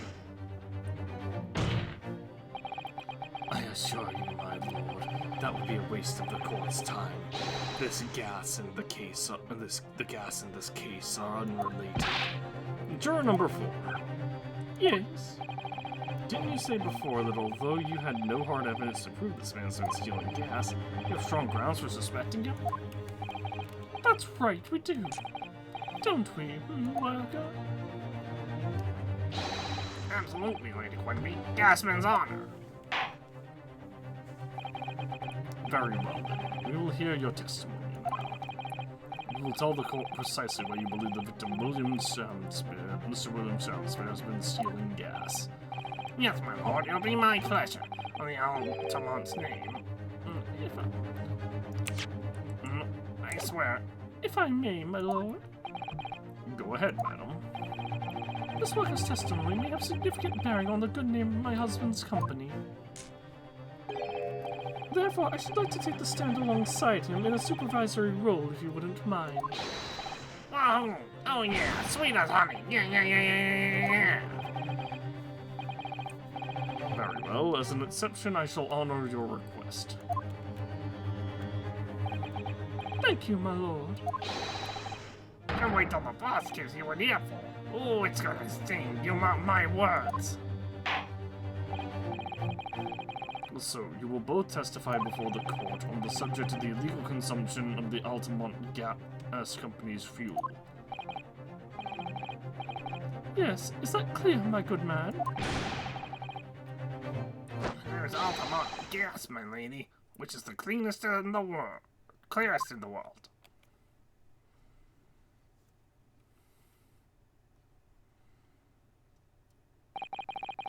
Do you think the gas has gone to his head, Mr. Zato? I think the man is just a very dedicated employee, Mr. Naruhodo.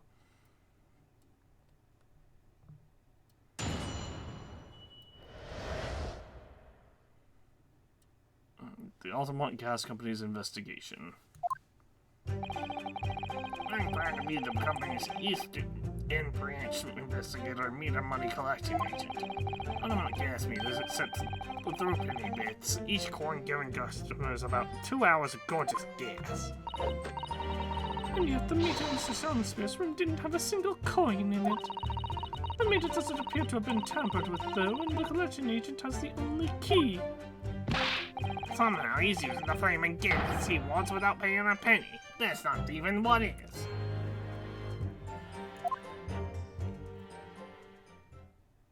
That's the testimony?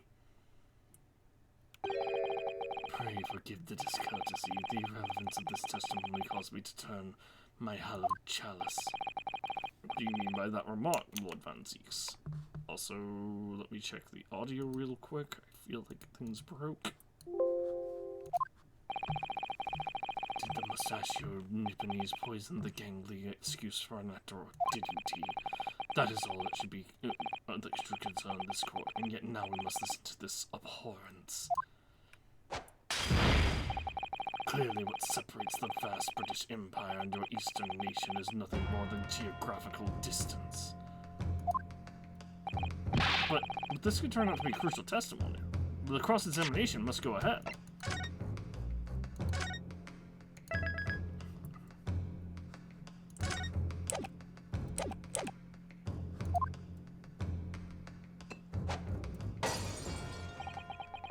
Do what you will. Lord Van Zeeks appears to be in a violent mood. Yes, he does. Attempted poisoning and an incident of gas theft with no supporting evidence. It's true that they appear to be completely unrelated at first glance, but I wonder. The truth seems to be buried in the most unusual places. The first step in uncovering it would be to establish just who and what this man really is.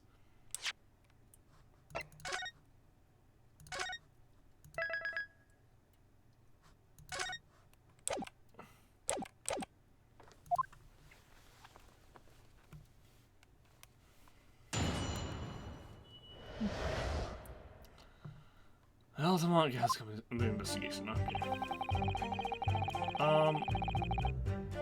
Wait.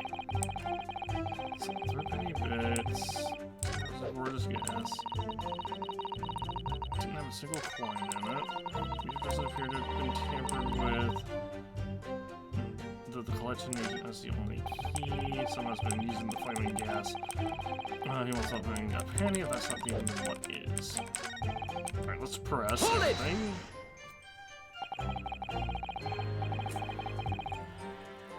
So does that mean you enter people's houses in order to empty their gas meters?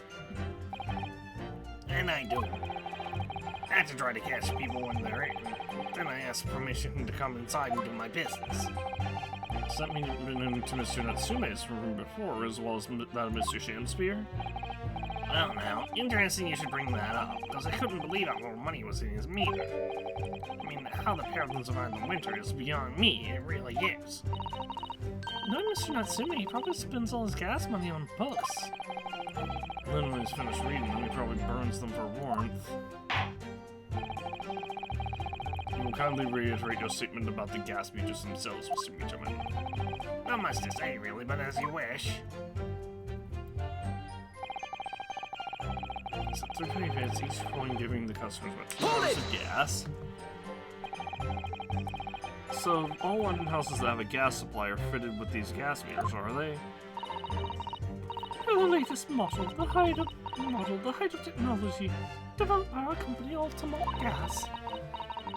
Anyone who uses our gas will have one of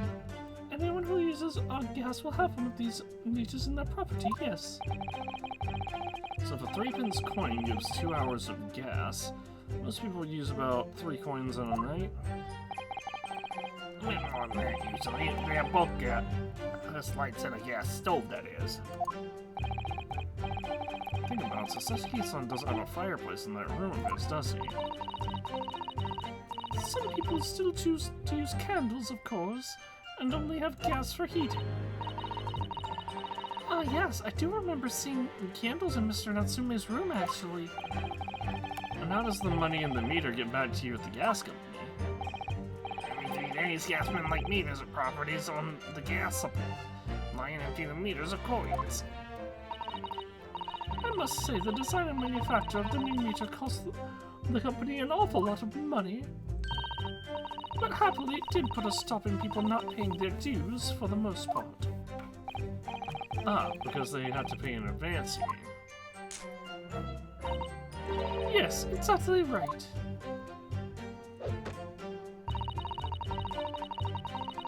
Don't have a single coin in it. Out of interest, how long has this been going on? Weeks and weeks. He's been pinching gas off us for ages. He has a fireplace. What do you mean?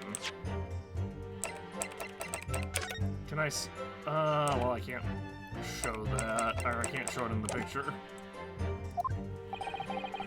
You examined the meter in Mr. Shamspear's room, I take it. Naturally, I took it off the wall and went over it with a fine-toothed comb. Nothing suspicious at all, I presume. No, I'm afraid we didn't. Which is exactly why I demanded a new type of meter to be produced. One with an indestructible lock, the Shamspear Special. It sounds like it would cost an awful lot of 3-penny pieces. But even up to that, the rascal's meter was still empty. I'll never forget that humiliation. When I opened up the money box and found it big, yo, what? I said, yo, what? And the look on his face, the smarmy smile that hits. I pulled the meter straight off the wall and took it back to the office. And you know what? Nothing. Not a trace of it being jammed open. Anyway, not a single sign. I'm not happening to my salary as a result of my 3 shillings a day, that's what. A life-threatening situation in a number of ways. Incidentally, what became of that meter? Nothing became of it. I've still got it. Oh, Right here. no wonder they call you Meter Man. I think it would be prudent for the court to sequester this item while the trial is ongoing. Since it's for a short time after acquiring certain sorts of very strong lock developed, especially with Mr. Shamspear in mind. Definitely. Okay, this is on the court record. So... Aha! Oh, what's... Have you spotted something... Have you spotted something, Mr. Naruto? Just here. There's a little hole. Do you see? Goodness, you're right! I wouldn't have noticed. It's not a very neat hole, is it? Not professionally made, I'd say. So, you think it might have been opened up by Mr. Shamspear? Possibly. It seems the people at the Altamont Gas must have missed it. Well, it seems to go all the way through to the inside. Yeah, but there's no way a coin could fit through here. That's true, but even so, it seems more than a little suspicious. Tiny hole in the base. I guess I could examine this. It's a very sturdy looking padlock, isn't it? And the money box is sealed with beeswax, too. So Mr. Shulms, when he'd get into any mischief, he'd be found out immediately. Mr. Naruhodo, mischief of that kind is not the sort of thing that Mr. Shulms would... You know, you didn't finish that sentence, right? Well, anyway, it's understandable that the gas company would want to safeguard the money that's rightfully theirs. But it does feel a little over the top, perhaps, doesn't it?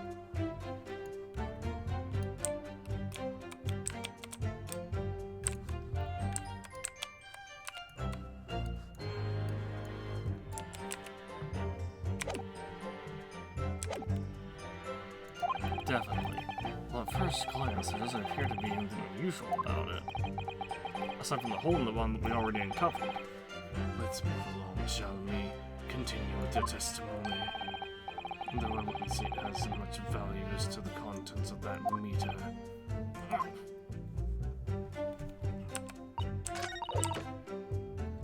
The meter doesn't appear to have been tampered with.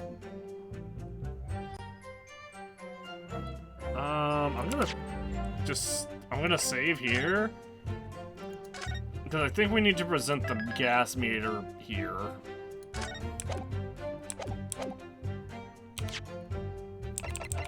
Tiny hole at the bottom. In the base. Objection! Late Altamont, I'm afraid to say that this meter clearly does show signs of having been tampered with. What? Get away! I've been worrying over that thing. I'm telling you, there's nothing wrong with it. In any case, what do you have to say about the small hole that's been made at the bottom, that's been made at the base of the coin bots? Oh? What? You're right! You're quite right! There is a little hole there. The meters aren't supposed to have that. None of the others do.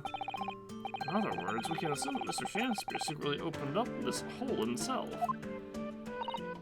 Yes, I wouldn't at all be surprised, but why?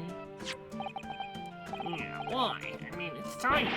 Couldn't get a farthing through that. Lady Altamont, I wonder if you could give the court some more details about your meter design. What sorts of details? I want to look at the court record real quick. And look at this. Yeah, there's like a...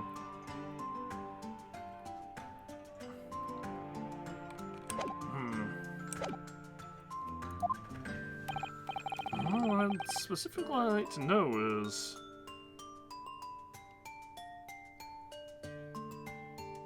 how it's dismantled?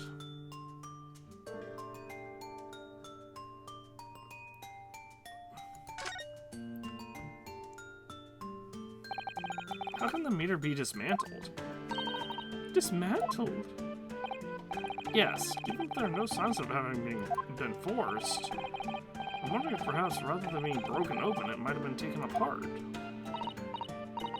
Well, yes, it does make some sense. The padlocks are made by a first-class locksmith from the finest quality steel, and the meter box itself is made from plate steel as well, welded shut to ensure it can't be opened again. I can assure you it's quite impossible to dismantle it. Oh, yeah, nothing from an ultimate meter. No coins, no gas, no nothing. I see. The witness will amend her formal testimony with that information in case it is pertinent. As you wish. While it's shut and the lock is made, there's no way to dismantle it. I want to look at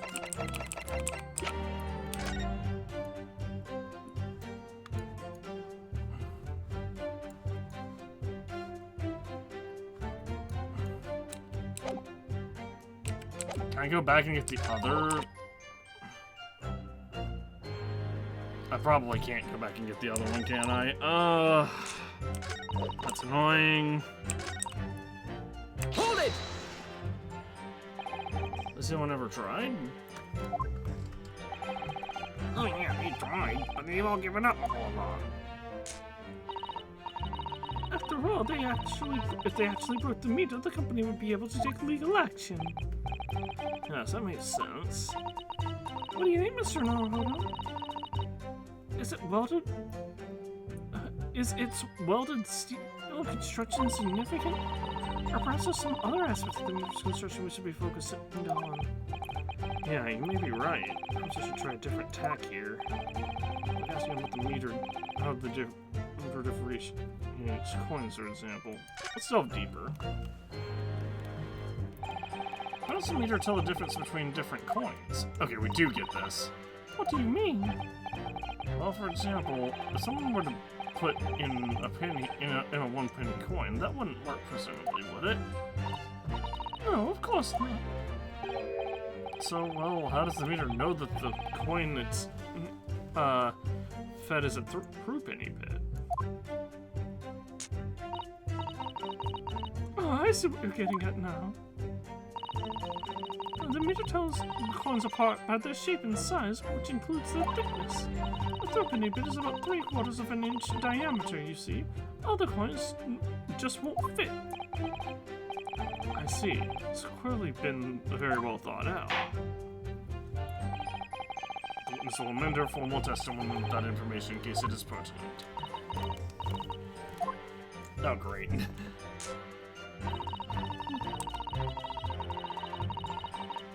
Nothing else will fit. Hold it! I meant to open the port record, but conversely then, it would seem that anything matching a 3-pence coin exactly in terms of diameter and thickness could equally be used. Would, that be true? Well, yes, in a way, the weight comes into it at a certain extent as well. We didn't do that though anyway. If I find any fake coins inside the coin box when I empty the meter, the contract says the customer has to pay 100 times the amount they did, which is a fine. We have a for that, Gasman too. Let for them. It seemed the gas companies thought of everything. Wow, hurrah for the gas, hurrah for cash. I want all the way. That's quite enough of that. Remind me, how big are 3-penny bits? About 3/4 of an inch across. 3/4 of an inch across.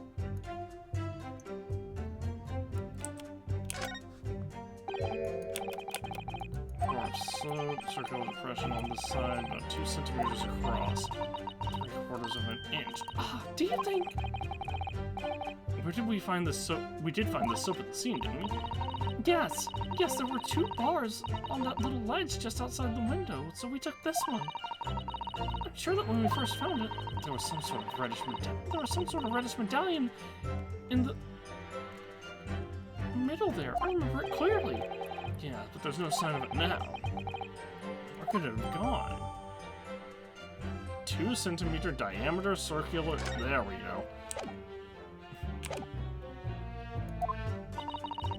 What do you think, Mr. Naruto? Is this 2 centimeters measurement significant? Or is there perhaps some other aspect of the meter's construction we should be focusing on? Yeah, you may be right. Perhaps I should try a different tack here. Asking about one of the meter can be dismantled, for example. We'll leave that. Let's return to the testimony. Of course, my lord. As I was saying, ultimate meters are unsurpassed. They can't be manipulated.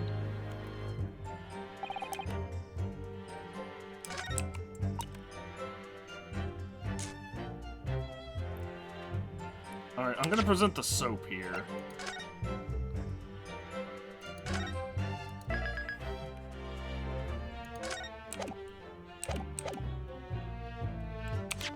But we're gonna say it first because there might be something weird. Objection! Let me just confirm something here. If the diameter and thickness were to be correct, the meter would accept any object as if it were a threepenny bit. Is that correct? Yes, that is correct. Well, by something of a coincidence, while we were investigating Mr. Shamspeare's room, we found a particular item that matches the dimensions perfectly. Something of the same size as a threepenny bit? What was it? The item in question is this. What? Have you been in here and guessed? That's a bar of soap! It certainly looks like nothing like a threepenny bit, I must say. Looks like I'm going to have to point out exactly what I mean here. What's so important about the soap? What's important about the soap is this part here. That should be fine. Oops. Does that find your depression? Perfect circle. I pressed spacebar to present accidentally. It's this part of the soap you need to show the court. Got it! You have to turn over the soap to see what I mean. Ah! Are you referring to that round depression in the middle of the soap there? That's right, a depression that's approximately 3/4 of an inch in diameter. Or in other words, almost exactly the same size as a threepenny bit. Get away! Does anyone here present have in their possession a threepenny bit? Quickly now, hand over your coins, ladies and gentlemen. All of them, put them in the hat. We're collecting your taxes right now. Surprise, bet you didn't expect this one. It sounds rather like a highway robbery, doesn't it?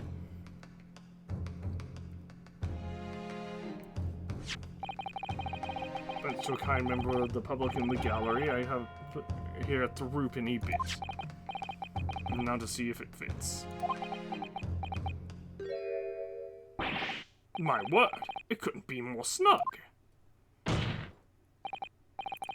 Yes, as I suspected. This, without a doubt, is a vital clue to explain how the Altamont Gas Company is being defrauded. Well, I don't believe it.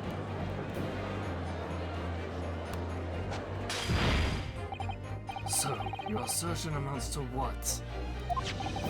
That some inferior bar of soup has a tentative connection to the theft of gas? Yes. The impression of the soap was clearly made by a threepenny bit. I must concur, at least, that pushing a coin with some force into a poor quality bar of soap such as this is a remarkably simple way of replicating the coin's shape. And then you could use, well, some melted wax or something to pour into the mold. You can make fake coins in no time.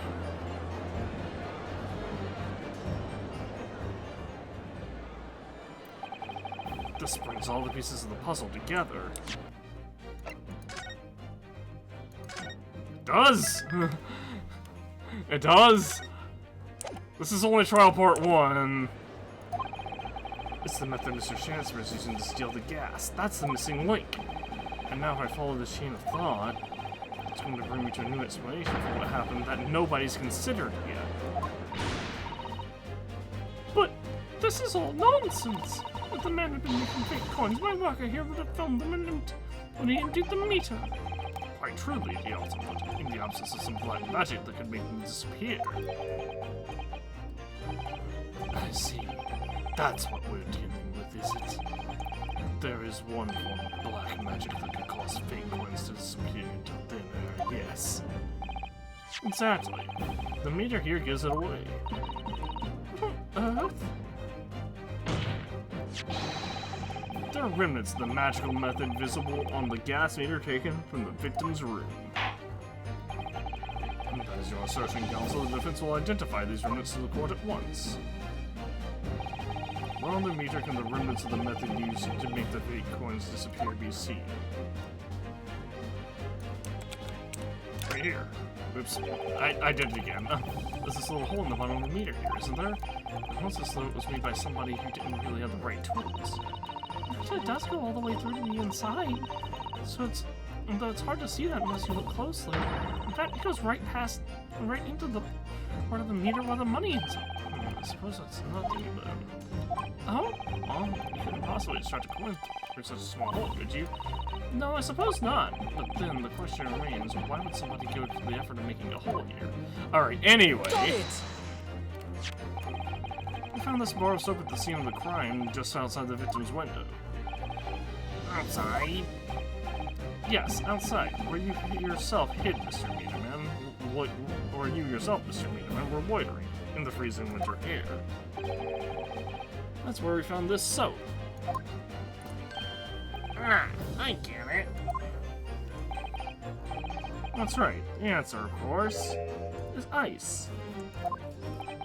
Did you just say ice? Mr. Chancellor has been leaving soaps like this outside his window each evening filled with water. And after a night outside in the bitter cold, the water is completely frozen solid the next morning. Then he takes his fake coins of ice and feeds them into the gas meter, giving him light and warmth in spades. As this room becomes very comfortably warm, the ice now inside the meter's coin pots melts, turning back into water, and draining harmlessly away through the small hole made in the underside of the meter. That is how, without leaving any evidence of his wrongdoing, this man has been stealing Altamont gas.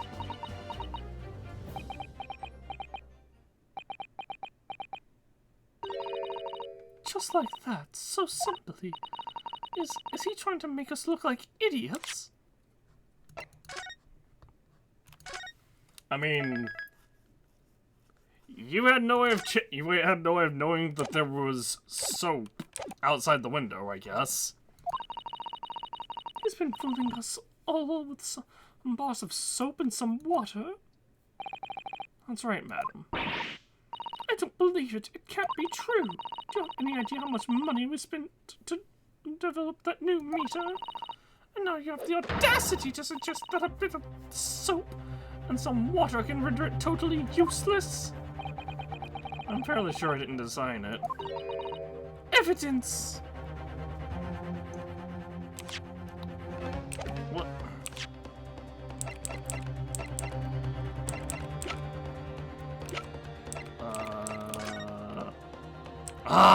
That's what that is! It's water, not tea. Sorry? I want evidence. If you're going to stand there and tell me our meters are rubbish, I want to see proof. She's very good at enforcing accountability, isn't she?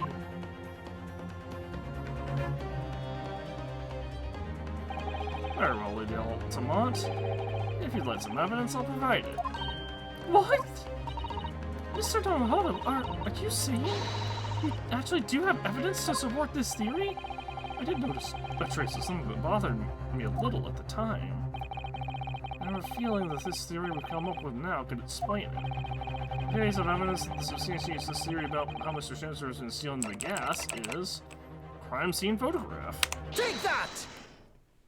This is a photograph of the scene at the point when the victim was discovered, taken by Inspector Gregson. It clearly shows remnants of the crime carried out by Mr. Shamspear. What remnants?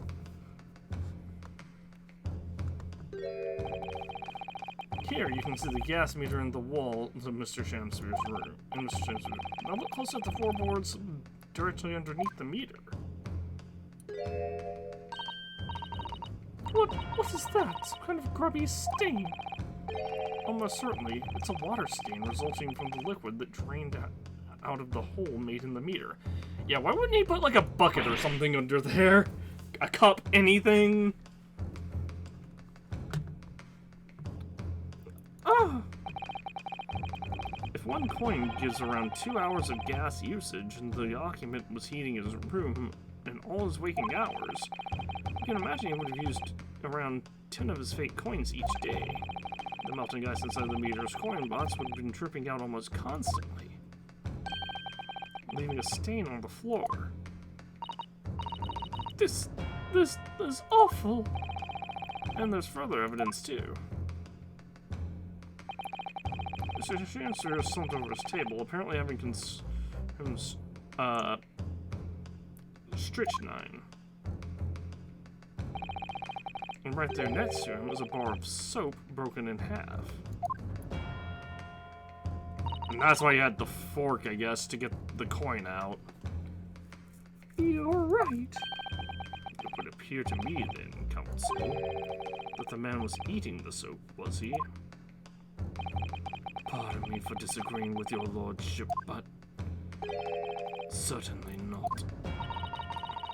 He didn't beat around the bush there, did he? In truth, Mr. Shamspear was found with a fork in his hand, and a knife that magically turned into a cup. A meal of soap is damning. It is sounding increasingly likely, Lord Van Zeeks. Do you mean to say he was using that ball top? Yes. To extract a frozen coin from the bar of soap. Oh! But the bar broke in half. So perhaps it didn't go very well. Good gracious.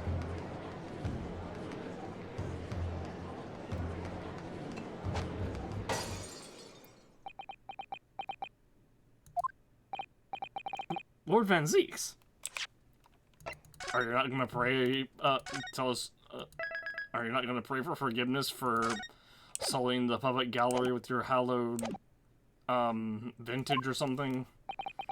I was throwing my hand up in despair and happened to catch my hollowed bottle on the way. Pray forgive my maladroit mistake. What is the meaning of this, Counsel? How many gallons of wine do you waste? Allow me to pose my learned friend a question. What exactly did you establish with your most recent cross-examination? Well... Mr. William Shamspear is a liar and a thief. In other words, that his testimony is unreliable. That's it. That's exactly it. Very well, let us assume the man is a liar. Now allow me to pose another question.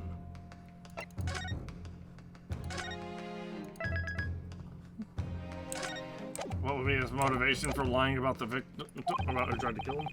What possible difference does that make? Well, we know that the suicide can be discounted. Scotland Yard's investigation revealed no sign of another vessel that contained poison. And on the night in question, there were no visitors to the room except the accused. The young Gasman's testimony, which we have no reason to doubt, is confirmed that. Furthermore, the only possible way the poison could have entered the victim's body is via the tea. The court has seen no evidence whatsoever that suggests otherwise. Even if William Shamspear is the liar you claim him to be, these facts have been objectively established. There's no escaping it. This is great.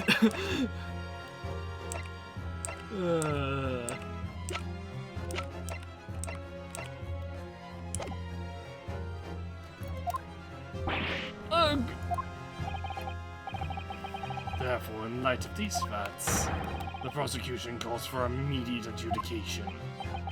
You... What?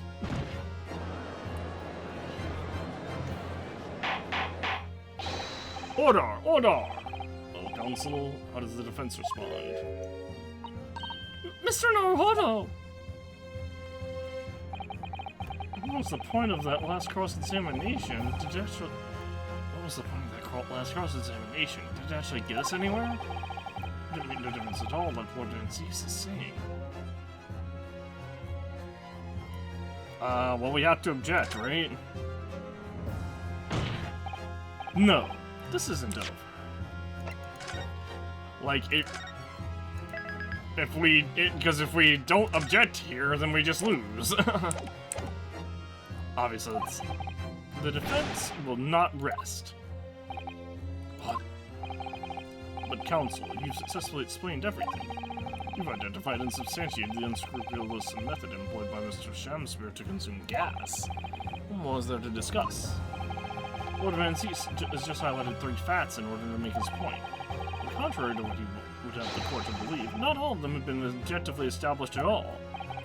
What are you trying to say, my Nipponese friend? At least one of these so-called facts is an assumption made due to a lack of evidence. But the situation has changed now following the cross-examination of the latest witness, to take the stand. Don't be absurd. What is this nonsense? Yes, when you bring everything we've learned so far together and consider it as a whole, it's clear. There's a question that we now need to reconsider, namely...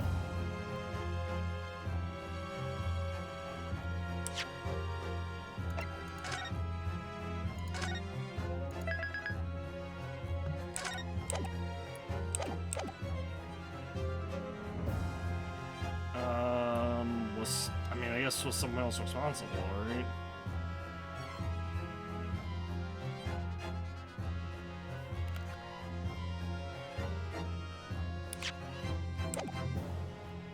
Wait.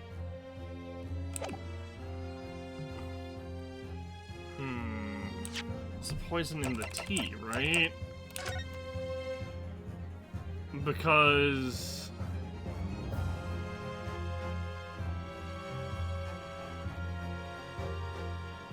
it would be whether the poison was in the tea, right? Because, like... Most of us Sasaki drink. I'm gonna... well, it doesn't really matter because I saved. We've all been led to believe that this strychnine poison that afflicted Mr. Shamsir was in the tea brought to him by Mr. Natsume. But that's conjecture at best. Objection! The victim has testified that nothing else passed his lips that night. There is no other possibility. And since there was no trace of the tea left at the scene, it couldn't be tested for traces of the Objection! And as I said, the situation has changed. Because in fact, some of Mr. Natsume's tea was left at the scene.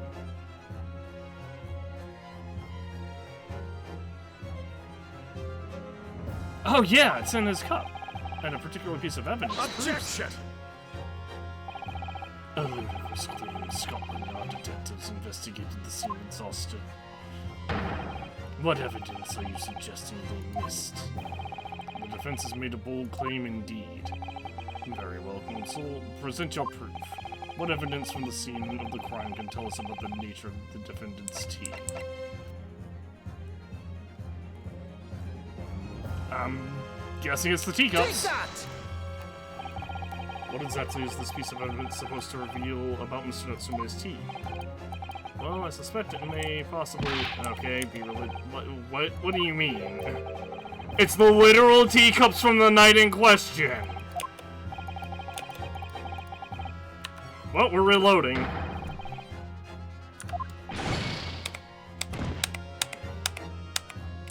No, I'm reloading. I'm reloading. What do you mean? The literal...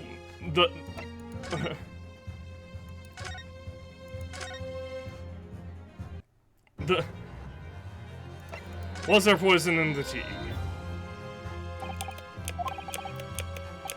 Objection! Objection!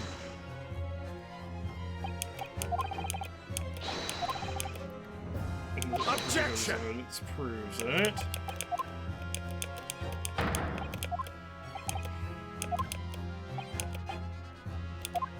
Doesn't prove what evidence tells us the nature of the defendant's tea.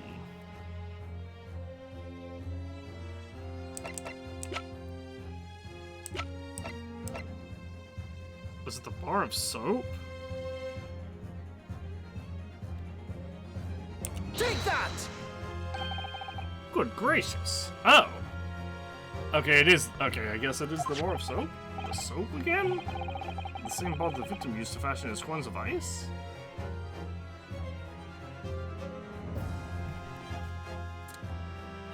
Yeah, no, I'm fine with the reload there. What do you mean? It's literally the teacups with a ring of tea that can be tested. Yes, that's right, my lord. It's just come back to me. Something about when we first found this bar of soap at the scene yesterday. It's more bars of soap. Soap? What are bars of soap doing lined up on a ledge outside the window? I'm quite certain that when we originally stumbled upon the bars of soap, there was actually a frozen coin in each bar. So we discovered the gas thief's coin factory. Fascinating. In a way, yes. But there's more. The coins we found in the soap at the time weren't normal ice. There was something strange about them, you mean? Exactly. Something very obviously strange. They were red. The ice was red? No, you mean... That's right. It's obvious to me now. The fake coins in the soap were made from frozen tea. What? I would remind the court of a statement made by Mr. Natsume earlier in this trial. One evening, yes, I dictate some freshly brewed tea with me when I visit Mr. Shamsier's room as a gift. The public water pump outside always freezes at night, so I bought bottled water especially to make it. And this is the result. Never will I touch tea again. Never! Ah, yes, I believe there had been a snowfall that day. It was particularly cold. Sadly, on such occasions, the poorly constructed water mains in the east end are prone to freezing.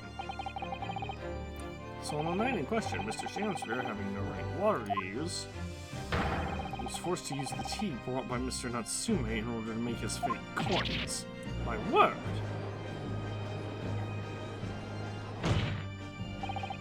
There were 2 bars of soap on the window ledge when my judicial assistant and I investigated the scene. That's right, and we only borrowed one of them. Which means that even as we speak, some of the defendant's tea is still present at the scene of the crime. Frozen solid in a bar of soap outside Mr. Shamspeare's window. Extraordinary! Earlier today, Inspector Credson informed the court that if even one drop of tea remains, Scotland Yard will be able to analyze it for poison. As such, we are now in a position to prove or disprove what has until now been mere conjecture. By finding out for sure whether or not Mr. Natsume's tea actually contains strychnine at all. You smug Nipponese. My lord, we cannot do the defendant the injustice of passing judgment now. The police should be dispatched to recover the remaining bar of soap from the scene at once, and the defense requests a thorough analysis of the frozen tea embedded in it, to determine whether or not it contains any poison.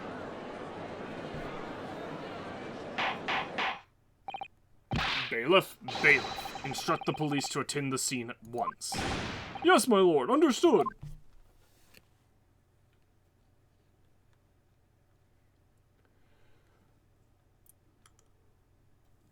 It would seem we have no choice but to suspend these proceedings for the time being. I trust you have no objection, Lord Vancius. None, my lord. Scotland Yard will recover the tea from the seed and carry out the requisite tests immediately. The trial will resume at the same hour tomorrow. Tomorrow? The prosecution and defense may conduct further investigations as appropriate in the interim. Yes, my lord. You know, I kind of like the other format better, where we just do all the investigation, then we go into the trial. But I guess they wanted to give us a bit of a mental break.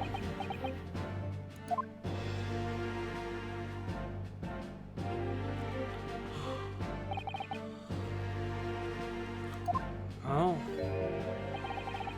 Managed to scrape through there somehow. Thank you, counsels. Court is adjourned until tomorrow.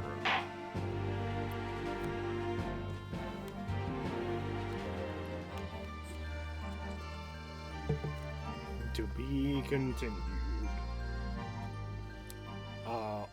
Stream go nowhere, however, for YouTube, this is the end of the video.